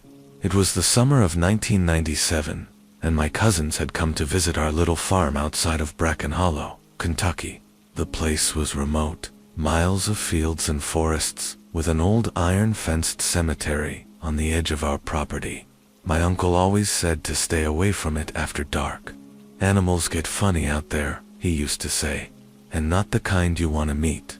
We thought it was just a way to keep us out of trouble, until the night we found out he was telling the truth. There were 4 of us, me, my older brother Jared, and our cousins Laura and Ty. One night, daring each other like dumb kids do, We sneaked out after dinner and made our way through the cornfields with a flashlight and a cheap camcorder Jared had borrowed from school. The moon was huge and bright, so bright it cast shadows like daylight. When we reached the rusted cemetery gate, something felt wrong. The air got thick, not cold, but dense, like breathing underwater. The graves were overgrown, some toppled, some cracked. Vines clung to the stones like fingers. We walked in, laughing nervously, filming ourselves like it was some kind of sleepover stunt. Then we heard it, a low, rumbling growl, coming from the woods just beyond the graveyard. Probably a dog, Jared said, but his voice was thin. Ty pointed the flashlight toward the tree line, and then we saw them eyes, high off the ground, glowing in the beam like twin lanterns. Then something stood up. It had been crouching, and when it rose, it just kept rising. Its body was wide, covered in black or dark brown fur. The arms hung long, almost to its knees, and its head, God help me, looked like a wolf's, but longer, thinner, like something stretched it too far. It didn't lunge, not yet. It just watched, and then it grinned. That's what broke us. We ran so fast we trampled half the cornfield. Jared dropped the camcorder somewhere along the way, and we didn't stop running until we got back to the barn. The adults didn't believe us, thought we made the whole thing up, but 2 days later, they found the Miller family's hunting dogs dead, torn apart like paper, and one of the graves at the cemetery, dug up. Empty, no tracks, no signs of tools, just claw marks, deep claw marks, on the headstone. My uncle pulled me aside that afternoon. You saw it, didn't you? I just nodded. He lit a cigarette with shaking hands and said something I've never told anyone until now. There's always been something in these woods. Comes out every few years. Likes the moon, hates the crosses. I asked him why no one stopped it. He looked at me with eyes like old stone. Because you can't kill what ain't really alive no more. It's been over 20 years. I left Bracken Hollow and never looked back, until my mom passed and I had to return to sell the place.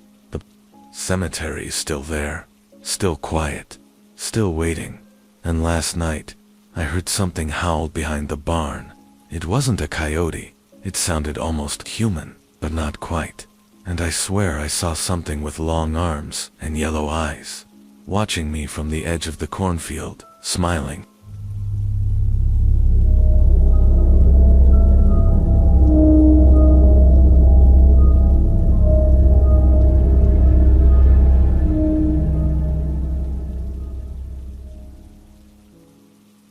One night something happened, which I cannot forget, no matter how many times I tell myself it was just my imagination. It was late November, and I had just moved into my grandfather's old cabin in Ashwood Pines, tucked deep in the Blue Ridge Mountains. He'd left it to me after he passed, and I needed somewhere quiet to recover from a rough divorce and a layoff that had gutted my life. The cabin wasn't much, a stove that hissed, a roof that needed patching, and pipes that screamed like they were in pain. But it was mine, and it was quiet. At least, it was supposed to be. The locals in town never said much about the woods. They were friendly enough, until I mentioned where I was staying. The moment I said Ashwood Pines, their faces would tighten, like I'd just told them I buried bodies for fun. One guy, an older man named Ellis, who ran the bait shop, warned me plainly. You hear something walking outside at night, you don't open the door, no matter what. I laughed it off, assuming it was just mountain superstition, backwoods campfire stuff. But on the third night, I started hearing the footsteps. They came just after midnight, slow, deliberate, crunching across the frost-laced leaves, heavy, like whatever it was had weight to it. Not a deer, not a coyote, something bigger, and it circled the cabin. I stayed up, lights off, clutching a poker from the fireplace like it would do any good. Whatever it was, it didn't try the door, not yet, but I swear, I could hear it breathing, deep, rasping, just outside the window. The next morning, I found prints. Not boot prints, not paws either. They were huge, almost a foot long, shaped like a man's foot, but with claws dug into the earth where toes should have been. I thought about calling someone, maybe the sheriff, but I didn't want to sound like a lunatic. Instead, I set up a motion sensor camera I found in the shed. That night, I heard the footsteps again. Only this time, they stopped right at my bedroom window. I didn't sleep, just waited for morning when the sun finally came up. I grabbed the camera. The footage was only a few seconds long, but I watched them 100 times. At 2:37 a.m., something walked into frame, tall, hunched, covered in thick, matted fur. Its head was too long, like a wolf's snout stretched over a skull, and its eyes, those god-forsaken eyes, reflected the infrared light like they were made of glass. And then, just before it walked away, it looked straight into the lens, right at me. I tried, leaving that day, packed my truck, gassed up, and made it 3 miles down the dirt road before I saw the tree. A pine, easily 2 feet thick, had been pulled out of the ground and dropped across the path. No axe marks, no chainsaw, just raw, brutal force. I drove back, terrified and furious. That night, I heard the thing again. Only this time, it spoke. I know how that sounds. I really do. But it said my name in a voice that sounded like it was choking on blood and smoke. Mike Hale. And then it scratched the door, not trying to get in. Tracing something. I found it the next morning. A symbol. A kind of spiral with sharp hooks, burned into the wood like it had been seared with molten claws. I dug a pit that day behind the cabin and buried the camera. The footage, everything, burned the rest. I didn't want to prove it anymore. I wanted to forget. But forgetting doesn't work. Not when I still hear it outside the city apartment I now rent. Not when I catch the scent of wet fur in my hallway. Not when I see that same spiral, spray painted, carved, branded, in places I know I've never told anyone about. Something followed me from Ashwood, and every full moon, it gets a little closer.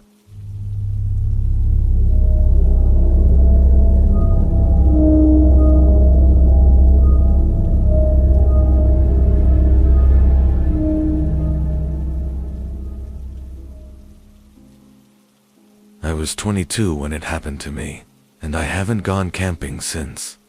My cousin Leo had this wild idea to hike the Lantern Trail, a 14-mile loop through the backwoods of the Pacific Northwest, right at the end of October. We'd done a lot of backpacking in high school, so I figured it'd be just like old times. What made it strange from the start was that Leo wouldn't stop talking about some old legends he'd read online. Something about the trail being a cursed path, with stories going back 100 years. Missing hikers, weird howls in the night, supposed sightings of a creature that walked like a man but had the head of a beast, classic internet folklore. I thought, still, I remember laughing and saying, if I get eaten by a werewolf, you owe my mom an apology. I didn't realize then that I wasn't joking. We hiked all afternoon and made camp near a shallow stream. The trees were thick, tall enough to block most of the starlight. Leo kept pointing out claw marks on trees and strange broken branches. I'm telling you, he said, half grinning. People vanish out here. The night was quiet at first. Too quiet. No birds, no bugs, just the wind whispering through the pines. And then we heard it. A long guttural howl. Not high-pitched like a coyote, deep and chesty, like something massive, trying to mimic a wolf. We both froze. Leo chuckled nervously. Probably just a moose. No moose I've ever heard walks on 2 legs, I muttered. Around 2 a.m., I woke to the sound of movement. Slow, heavy footsteps outside the tent. Something brushing against the nylon. Breathing. I didn't dare move, but Leo, always the fearless one, unzipped the tent an inch to peek out. He didn't scream, he just whispered, "Don't make a sound." Then I heard it. A snuffling sound, like a dog trying to sniff through fabric. Something wet pressed against the tent wall behind me, and then a growl. Low, close, so close I felt it in my chest. Leo reached into his backpack for his flashlight and flipped it on. That was a mistake. The beam cut through the dark, hitting something tall and broad just outside. It flinched at the light, rearing back, but not running. Its eyes caught the beam and flared, gold and red at once. It didn't look like a bear. Too long, too upright, and its snout. It looked stretched over a skull, too big for its head. It opened its mouth and let out this rattling hiss that didn't belong in the throat of anything alive. We didn't sleep the rest of the night. Come morning, we found prints around the tent. Huge clawed tracks, shaped almost like a man's, but longer, warped. We packed in 10 minutes flat and hiked the remaining miles in record time. When we got back to Leo's Jeep at the trailhead, something was waiting for us. A dead elk, gutted, but not eaten. Its insides arranged in a perfect spiral on the ground. The only reason I remember that detail so vividly is because it looked intentional, like someone, or something, left it there for us. A few months later, Leo called me. He hadn't been sleeping, said he kept hearing howls outside his apartment in Oregon City. Said he was having dreams of yellow eyes and twisting woods, and his own voice calling for help, only it wasn't him speaking. 2 weeks later, he went missing. They found his Jeep parked at the Lantern trailhead. The spiral was scratched into the windshield. It's been 6 years now. I've moved 3 times. I keep my windows locked, even on hot nights. I don't go outside when the moon is full, but I still hear the howl sometimes, and sometimes, right before I fall asleep, I feel something watching me from the corner of my room, waiting.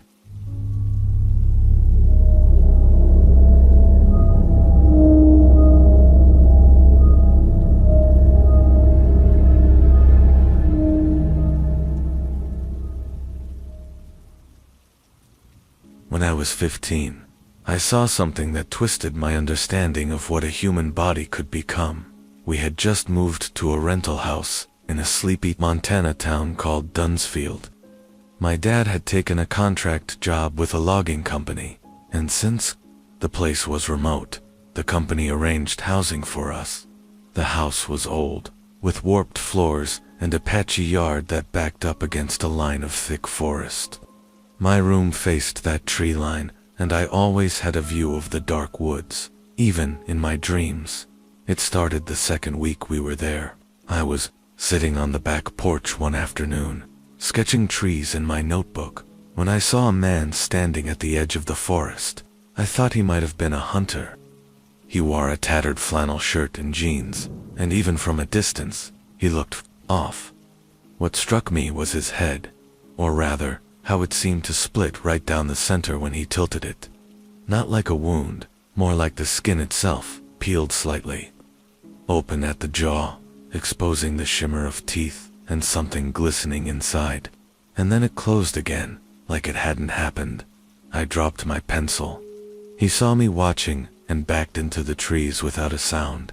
That night, I had a dream I was running barefoot through snow, even though it was September. I could hear my own panting, heavy and bestial. And I knew something was behind me, something that smelled like blood and copper and pine tar. But when I looked down at my hands in the dream, they weren't hands, they were claws. I woke up drenched in sweat. My window was open, and the curtain was flapping wildly, except I never left my window open. Outside, the backyard was still, but something had pressed through the tall grass. A trail of flattened stalks ran from the woods to directly beneath my window. I didn't tell anyone. Who would have believed me? The next day, my dad came home with scratches across his arm, deep ones. He said he was working a tree that had splintered, weird and that a branch caught him. But I saw the gashes. They weren't from wood. They were parallel, clean, and too long. He seemed distant after that, slower. He stopped eating dinner with us and spent long hours sitting on the back porch, in silence, staring at the woods. And then I noticed something else at night. From my window, I could hear breathing. Not from inside, from the forest. Deep, deliberate breaths. Almost like something trying to mimic the sound of sleep, but not quite getting it right. One night, I stayed up until 3 a.m., and I saw him again. The man with the split face. Only this time, he was closer. Right at the edge of our backyard. His head tilted, and the split opened again, far wider than before, showing rows of glistening teeth stacked like razors. But what made my stomach twist was the sound he made. It was my father's voice, calling my name. The next morning, Dad was gone. He left a note saying he needed a break and had gone to stay in a motel a few towns over. But I knew that wasn't true.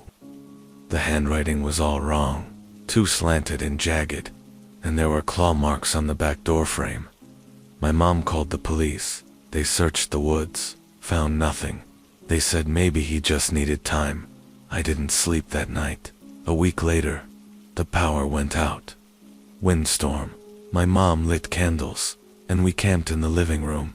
I offered to go out to the shed to check the generator. Big mistake. I made it halfway when I heard footsteps circling the house. Not fast, deliberate. I hid behind the shed and waited, heart pounding. Then I saw him. Not Dad. Not fully. His legs bent, wrong at the knees. His hands dragged clawed fingers in the dirt. And his face, his human face, peeled back slowly to show the monstrous one beneath. He sniffed the air like a dog, and then he spoke. My boy. Still awake, I ran. I didn't stop until I was in town. A sheriff's deputy drove me home, but no one found anything. My mom and I left the next morning. She thought my dad had gone insane. I knew better. Years passed. I grew up, moved to Portland, tried to forget. Then, 2 weeks ago, a friend from Dunsfield sent me a video. Trail camera footage. A creature on 2 legs, ragged flannel, bent limbs, mouth that split down the center, and a voice caught faintly on the audio, saying, my boy. Story 22. Beneath the Smoke Ridge Pines one night, something happened which I cannot forget. I was 26 and working as a volunteer fire lookout in the Smoke Ridge region of Washington. The station was nestled up a steep, pine-choked hillside, about an hour's drive from the nearest paved road. People romanticize the job, peace, solitude, sunsets over endless green, and for the first few weeks, it was that. Until something else started watching the woods besides me. I was manning the tower in mid-October. Fire season had mostly passed, and I spent my days logging cloud patterns, scanning for the occasional careless camper's smoke column, and writing short fiction on a busted laptop. The nights, though, were another thing. They were cold, loud, and the forest made noises no living thing should be able to make. It began subtly. Every few nights around 2 a.m., I'd hear something heavy moving through the trees. Not a bear. This was slower too. Footed, deliberate, the kind of walking that's done with a goal. The thing was, I never saw anyone, ever. Then, one morning, I found claw marks on the metal ladder leading up to my lookout, for deep gashes, as if something had tried, and failed, to climb up. They were fresh, sharp edges, sap-stained. I radioed dispatch, asked if anyone else had reported anything weird. The reply came back slow, careful, keep us posted, be safe. That's code for you're not the first. A few days later, I took my afternoon hike along a fire trail that looped behind the ridge. There were signs of something big nearby. Broken branches at shoulder height. Deep tracks, like wolf prints, but the size of a man's boot. I crouched to take a picture, when the hairs on my neck prickled. Something was behind me. I turned, slowly. Between 2 tall pines was a figure, just standing. A shape too big to be human. Gray fur, matted and patchy, clung to a gaunt, humanoid frame. Its face was long, jaw slightly open, showing teeth like old fence spikes. Its arms hung unnaturally low, fingers ending in claws so long they curled. It didn't run, didn't lunge. It just grinned, and then it turned and vanished into the brush, like fog, back at the tower. I shut every window, bolted the trapdoor, and stayed inside. That night, something howled. It wasn't a coyote. It wasn't anything I've heard before. Or since that it was mournful and long, like something remembering what it used to be. Like a man's scream stretched through a wolf's throat.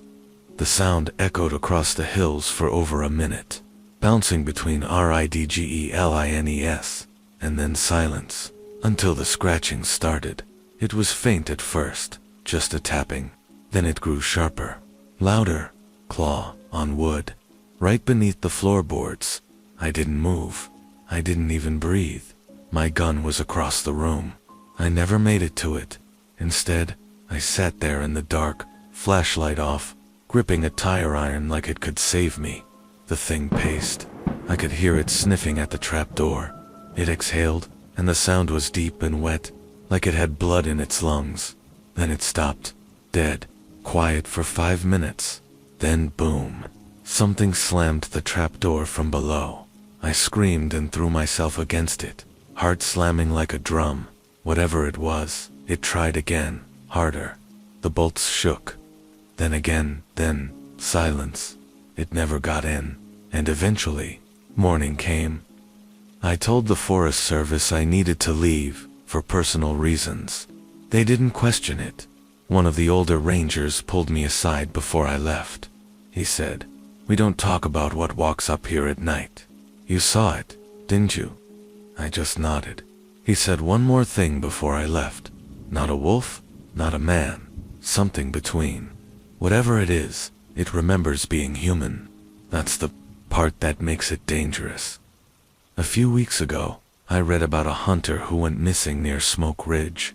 Found his camp torn apart. No blood, just deep claw marks on a steel ammo case, just like the ones on my tower.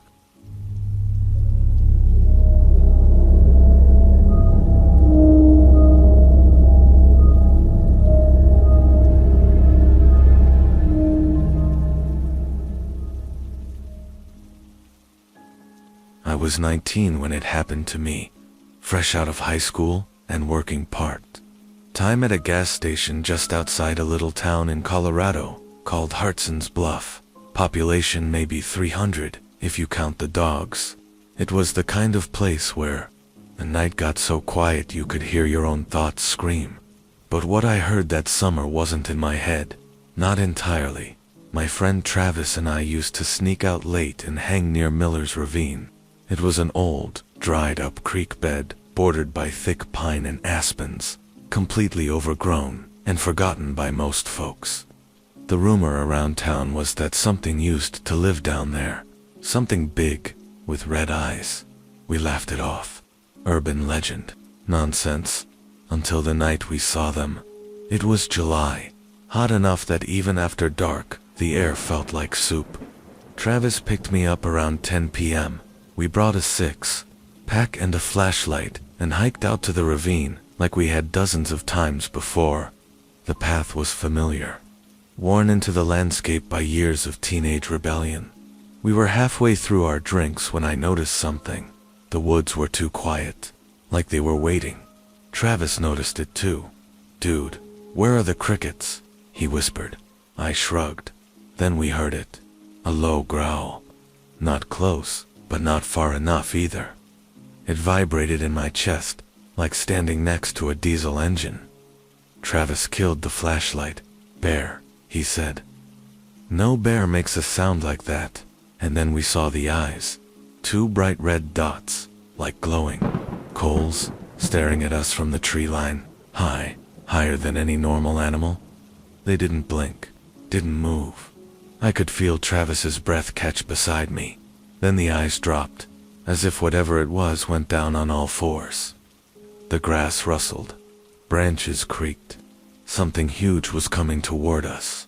We ran. I don't remember much about the sprint back. Just the crashing behind us, the way it moved faster than anything that size should. It didn't run in straight lines. It darted side to side, like a predator, corralling its prey. And it breathed, harsh, ragged, hungry. We reached the truck. Travis fumbled the keys. I looked back. It was standing just beyond the trail, at the edge of the woods. A werewolf. There's no other way to describe it. 7, maybe 8 feet tall. Muscles like stone under dark fur. Arms too long, claws hanging past its knees. And a face that was almost human. That was the worst part. Like someone had been twisted into a shape nature never meant. It just stared at us then. It smiled, showed a row of jagged yellow teeth. We got out of there. I never went back. Weeks passed. I barely slept. Travis tried pretending it hadn't happened. But he was different too, jumpy, drinking more. Then, one night, he didn't show up for work. I called. No answer. I drove to his house. His mom was hysterical, bed untouched, back door open. Cops thought he ran off, but I knew better. A month later, I went back to Miller's Ravine. I had to know.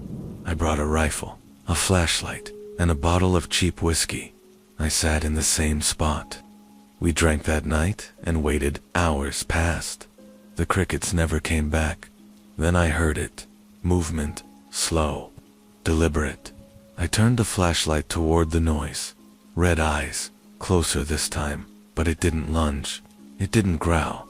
It stood there, and when it stepped into the light, my blood froze.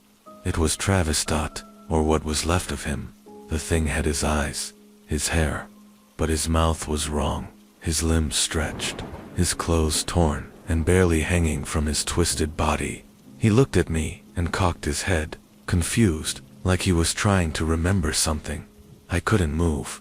He snarled, then turned, and ran back into the woods. I still see him sometimes, in dreams. In the corner of my vision when I drive by the ravine, always watching, never close enough to touch. But I know what he is now, and I know the worst part. He's not the only one.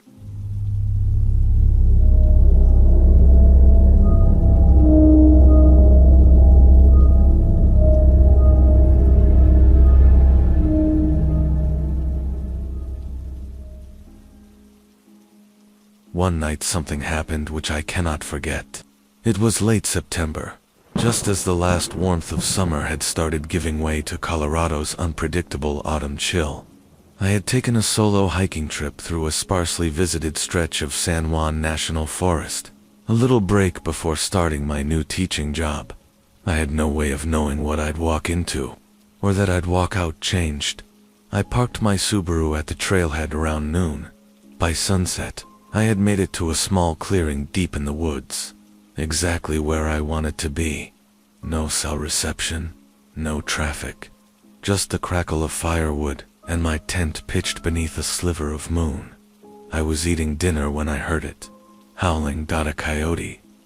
Not a wolf. It sounded human, but not quite. It came from deeper in the woods, long, painful, and broken, like someone crying out through clenched teeth. Then silence. I froze mid-bite. After a minute, I convinced myself it had to be some poor hiker, playing around, or hurt. But the sound didn't sit right.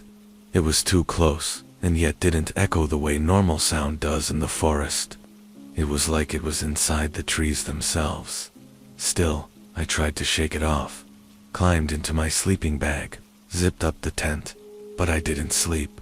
Around 2 a.m., I heard snapping twigs, not small ones, big ones, like something heavy stepping through the brush.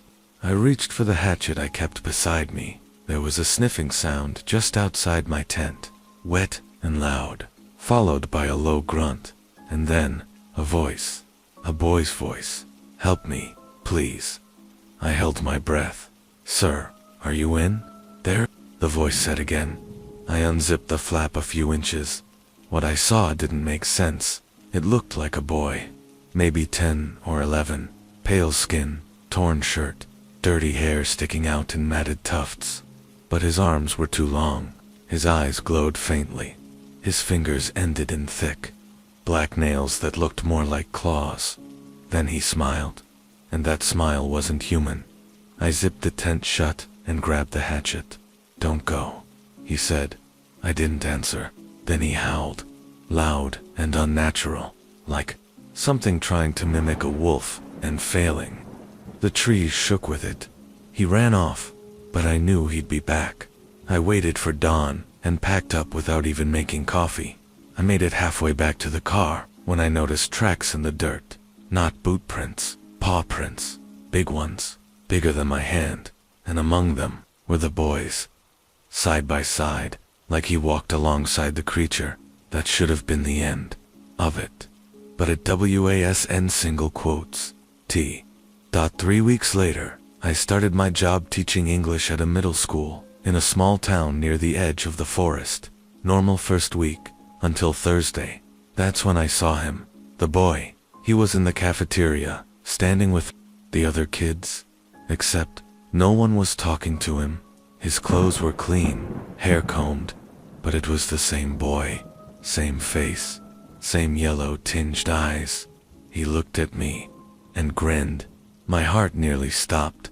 I went to the front office after class and asked about the new student. The secretary blinked at me. "What new student?" I told her about the boy. She frowned, pulled up a list. "No one new registered this week," she said. I checked again the next day. He was still there, sitting in the back of the classroom, watching me, waiting that Friday. He didn't show up, but that night I heard the howling again, right outside my house, and something was scratching at the back door. I don't sleep anymore. I moved away, changed jobs, new town, new state. But sometimes, on certain nights, I still hear that voice in the dark. "Sir, are you in there?"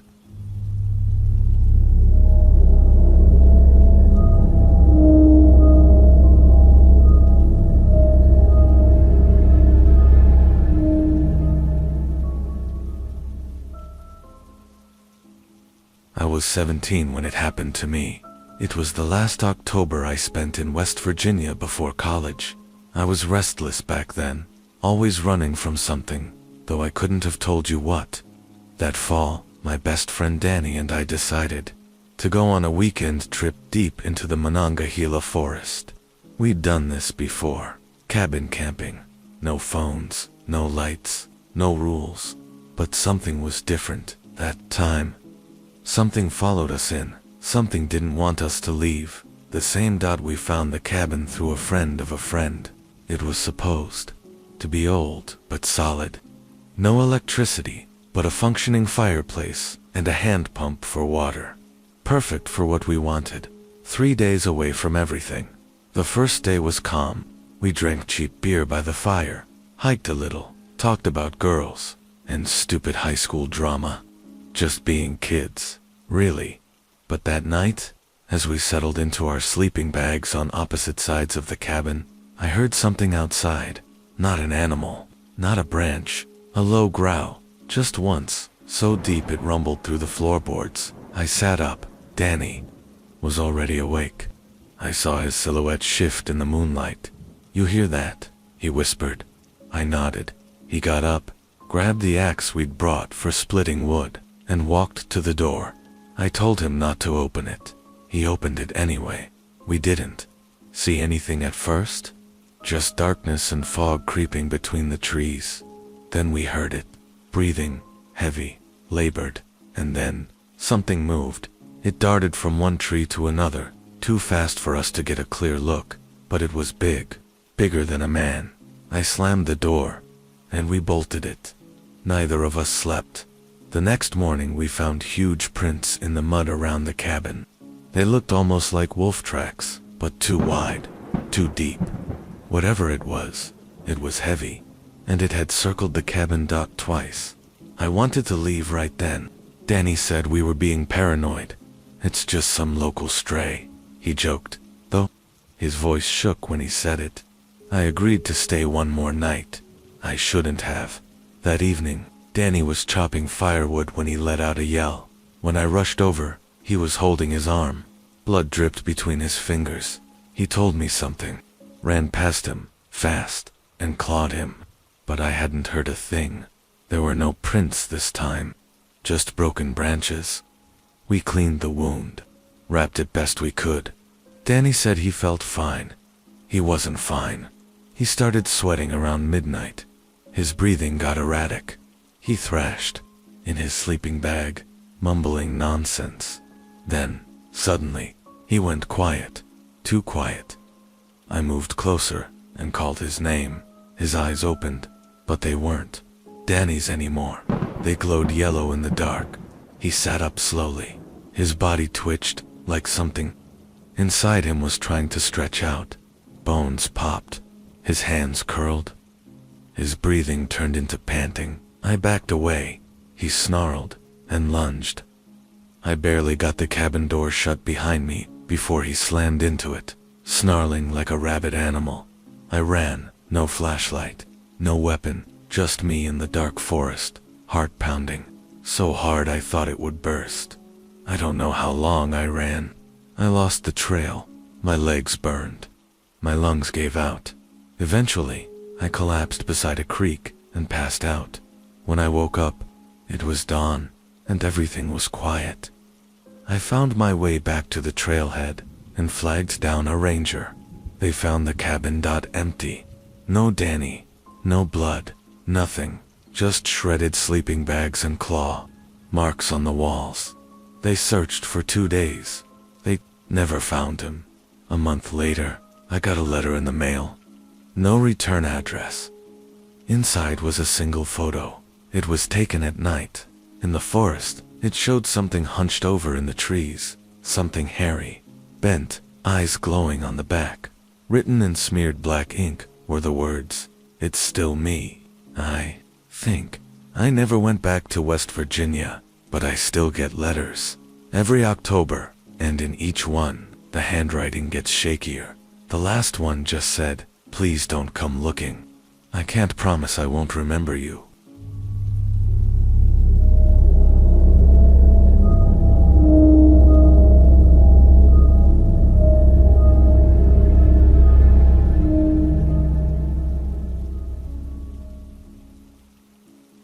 One night something happened which I cannot forget.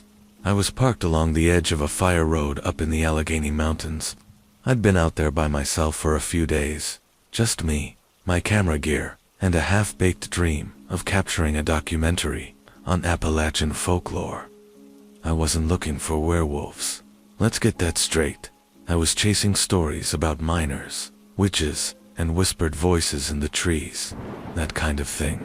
But what found me, was something far more ancient. Something still alive, still watching, and it's out there right now, howling for anyone foolish enough to listen. The locals called it the hollow-eyed howler. I'd first heard the name from an old man at a bait shop in Elkins.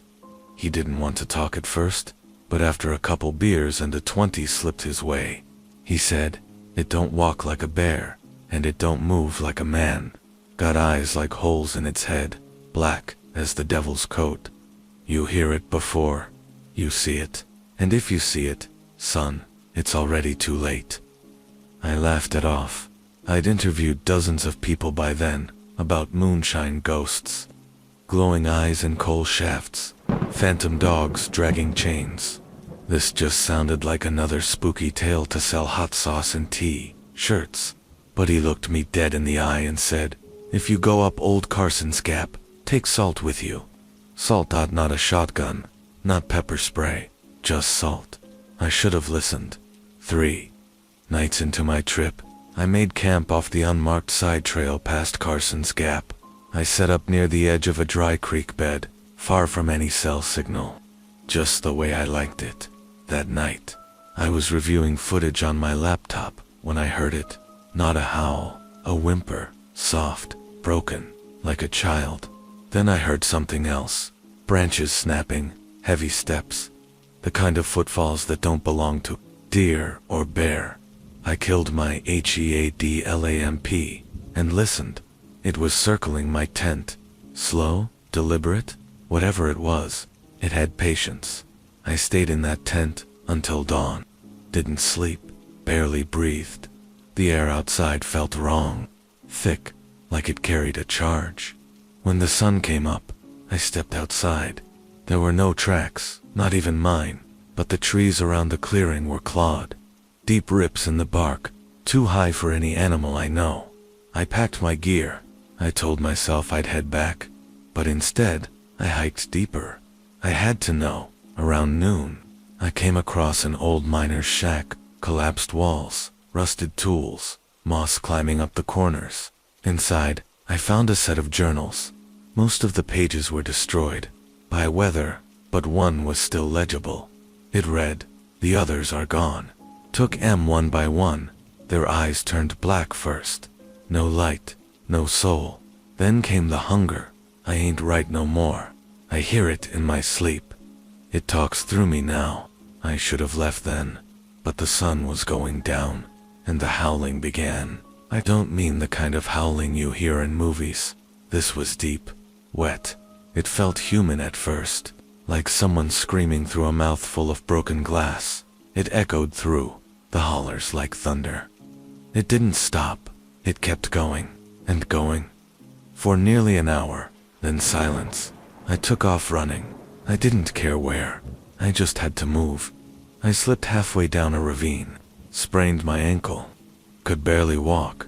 That's when I saw it. Across the creek, crouched behind a fallen log.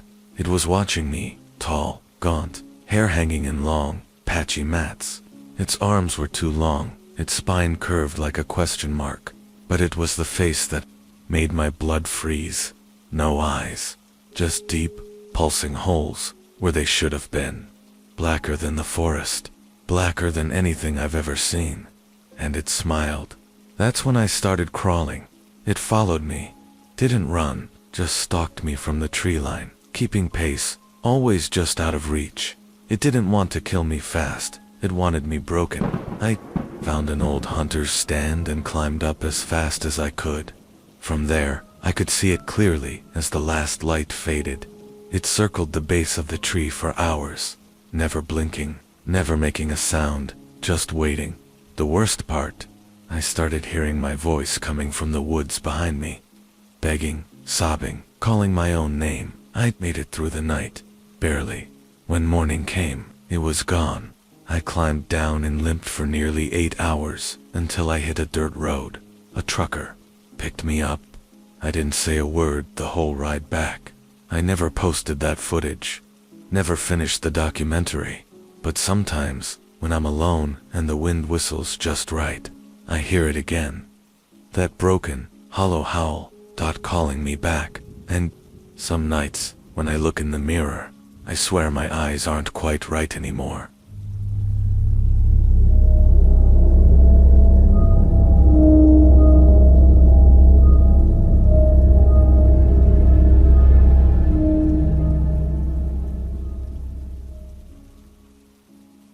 I was 15 when it happened to me. My older brother Mason was 22 at the time. Strong, funny, a bit reckless, but the kind of guy you wanted on your side in a fight. He had just come back from Alaska, where he'd worked a season up in the oil fields. Said he wanted some peace, so he moved back into our family's old hunting cabin near Iron Ridge, just inside Michigan's Upper Peninsula. I remember the first time I visited him that summer. He looked different, not sick, not injured, just off. His smile didn't reach his eyes anymore, and when I hugged him, he flinched, like I'd touched a nerve I wasn't supposed to. His shoulders were tense, his eyes bloodshot, and his fingernails looked gnawed down to the quick, but I didn't ask questions. Mason had always had his moods. I spent the weekend up there, and I wish to God I hadn't. That first night, something woke me up. Not a noise, the absence of noise. When you grow up, near the woods, you learn to sleep through the chirps, howls, and rustling branches. But what woke me was the dead silence, like the entire forest had stopped breathing. Then I heard scratching on the porch, slow, uneven. I thought it was a raccoon, but when I peeked out the curtain, I saw something huge, taller than Mason, hunched over, sniffing the door. Its back was arched, muscles bulged under coarse, dark hair, and its legs weren't right. They bent backward, like a dog's hindquarters. But the arms, those were long and human-shaped, ending in claws that raked down the wood with a slow, deliberate patience. Its head jerked toward the window, and I dropped the curtain. I didn't breathe for a full minute. When I finally dared to look again, it was gone. The next morning, Mason looked like hell. He had deep scratches down his arms and dried blood in his beard. Said he'd had a rough night and didn't want to talk about it.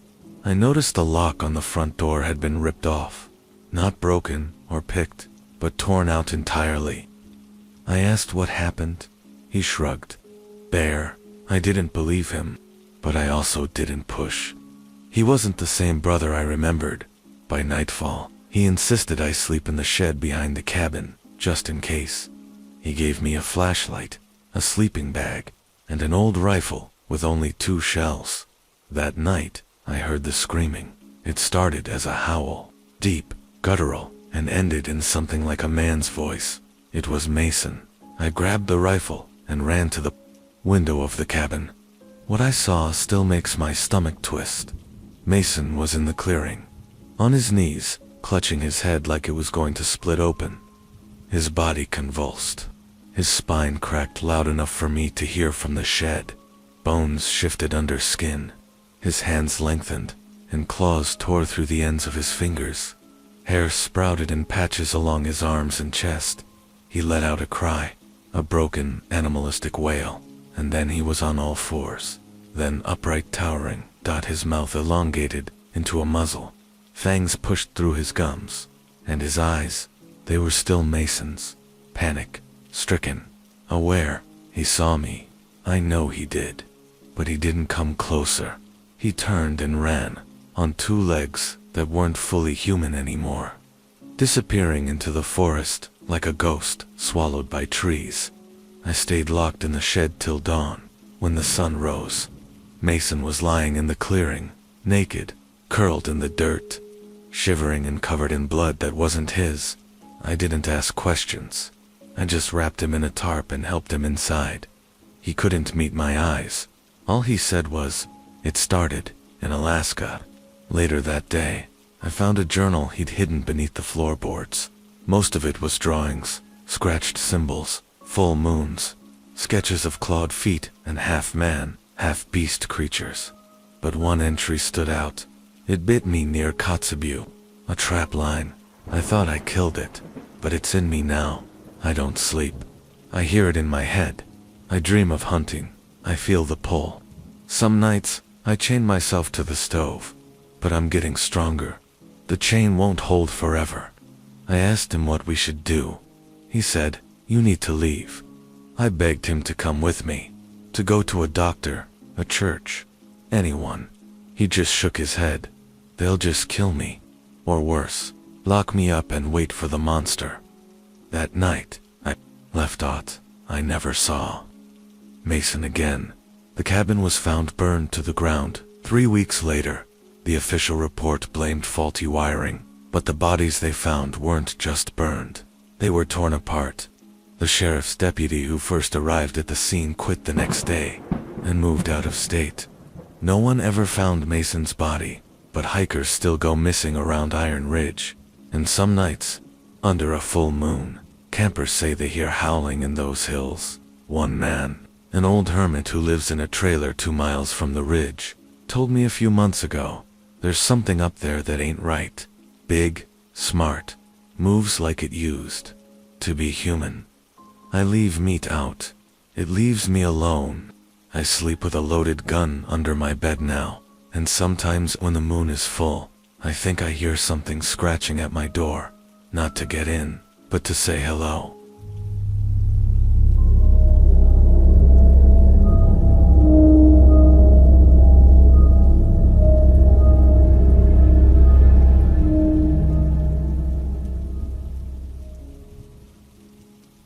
One night something happened, which I cannot forget. It was supposed to be a camping trip, just for friends reconnecting after college, trading the buzz of city life for the silence of pine, covered hills and crisp mountain air. We were headed to Deadwood Ridge, a lesser-known patch of national forest in Montana. The kind of place you only hear about through old hiking forums and cryptic, backwoods blogs. That was mistake number 1. Mistake number 2 was ignoring the locals at the gas station in Jordan, Montana, the last stop before we hit wilderness. They stared a bit too long. Said things like be careful in the hills and you best be back before moonrise. One man, leathery skin and cloudy eyes, even muttered, "There's still things in those woods that walk on 2 legs, but ain't no men." We laughed it off. That was mistake number 3. The first day was peaceful. We set up camp near a shallow stream, hiked a few miles, and built a fire under a sky so clear you could see every star. We drank, we told stories, we talked about life and jobs and the way everything changes too fast after college. But just before midnight, the woods went quiet. That's when I heard it, the first howl. It wasn't a wolf, it was deeper, more guttural. It rolled across the forest like a thunderclap and left a weight in the air like pressure before a storm. Probably a coyote, Tyler said, but his voice cracked when he said it. Later that night, we all heard footsteps, heavy ones, moving just beyond the light of the fire. Branches snapped, not little twigs, full on limbs. Something large circled us, but whenever we shone a flashlight in that direction, there was nothing, only trees, and dark dot. At 2:14 a.m., something let out a screech so loud and unnatural that it physically rattled my chest. Tyler screamed. Jason grabbed a hatchet. Brooke cried. We didn't sleep. At dawn, we decided to leave. We packed in 30 minutes. No breakfast, no argument, just fear. We made it halfway back to the car when we found the tracks. Huge, barefoot prints. The kind that looked human, but wrong. The heels were too long, the toes too sharp, and there were claws at the ends. They followed our path from the night before. Every step we took, it had taken 2. Back at the trailhead, we tried to laugh. Again, maybe it was a bear. Maybe we'd freaked ourselves out. But then we saw it. Colon scratches, deep gouges along the passenger side of Tyler's truck. 5 long, perfect claw marks that had shredded metal like paper. Tyler wanted to call the police. Brooke said it was probably vandals. Jason wanted to leave, right now. We left. I thought it ended there. I wish it ended there. But that night, back at home, I woke up to scratching at my window. I live on the 2nd floor. At first, I thought it was a branch. But when I turned over and looked, I saw the shape. Something tall, something wide. Its outline was pressed against the glass. Its head tilted slightly, watching me. The eyes, they weren't glowing red or supernatural. They were worse. They were human, but too calm, too focused, like it was learning me. I couldn't move. It stayed for what felt like an hour before it turned and vanished, disappearing into the night like smoke. The next day, Tyler called me, said he hadn't slept, that he'd heard howling from the edge of his backyard. A day later, Jason's dog was found dead, torn to pieces. No signs of another animal. 2 days after that, Brooke went missing. Her car was found parked in her driveway. No sign of struggle, no note. But the side of her house had those same claw marks. The ones we saw on the truck, only deeper. The police called it a missing person case. Said maybe she just left. But we knew better. We all knew better. It's been 6 months now.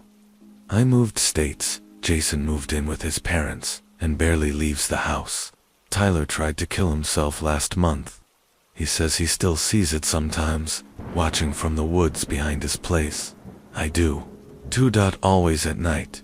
Always when the moon is full, and always just far enough away to make me question my sanity, but never far enough for me to feel safe. Sometimes I wonder if we brought it back with us, like we woke something that was meant to stay, forgotten, like it followed the scent of our fear home. Now I keep my windows locked, keep a gun by the bed, and every full moon, I stay up all night, watching, waiting, because I know it's still out there, and one night, it's going to come inside.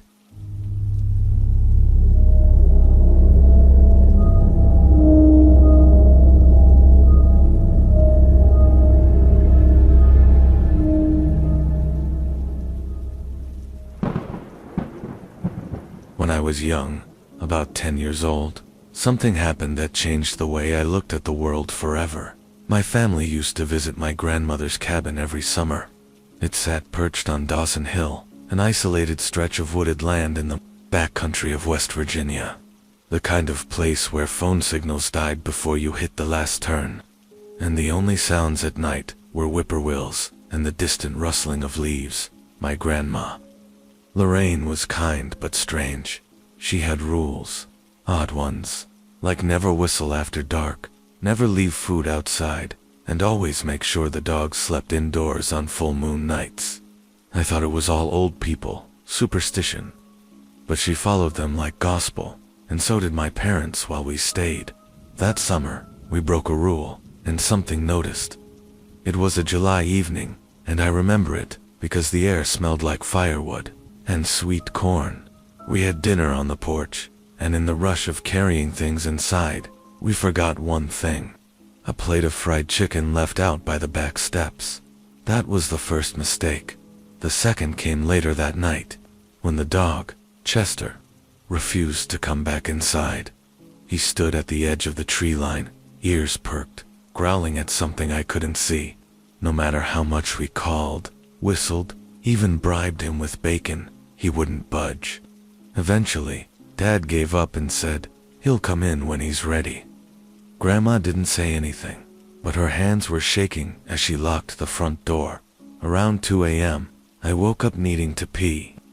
The house was silent, but I could hear movement outside. Not raccoons, not deer, heavy steps, slow, deliberate, like something was circling the house. I crept to the window and parted the curtain just an inch. My eyes adjusted quickly, and I saw something I'll never forget. A figure stood at the edge of the trees. It was tall, taller than my dad, maybe 7 feet. Its arms were long and hung below its knees. It had legs like a man, but backwards at the joints. And its head was too big. It had long, pointed ears, and when it turned slightly, I saw a snout and rows of glistening teeth. I ducked. Immediately, I must have made a noise, because it started walking toward the house. The front porch creaked, slowly, one step at a time. I could hear the sniffing now, loud, wet, dragging inhales like it was savoring the scent. I couldn't move, couldn't scream. Then, a knock, gentle, on the window beside my bed. 3 slow taps. I shut my eyes. Another knock, then the sound of claws on glass scraping, testing. It knew I was there. Suddenly, from outside, Chester let out a violent, snarling bark. The sound startled me, and apparently startled the thing too. I peeked again. It was gone. I heard crashing, branches breaking, the sound of something huge sprinting into the forest. Then, silence. The next morning Chester was gone. No blood, no tracks, just his empty collar by the back steps, chewed through, like wet paper. Grandma sat us all down. Her face was pale. She didn't ask questions, she just said one sentence: "You don't feed the hill." Years later, after she passed, I found a journal in her attic, pages filled with accounts dating back to the 1940s. Stories of livestock found gutted in the woods, hunters gone missing, sightings of dogmen during full moons. One entry from 1963 stuck with me. I heard it again. Same growl, same eyes in the dark. Dawson Hill's got a shadow, and it's got teeth. You can't kill it. You just learn to live around it. Now I live in a city far away, but every summer, when the moon is full and the night smells like firewood and corn, I remember the knocks and the eyes in the trees. And I never, ever leave food outside.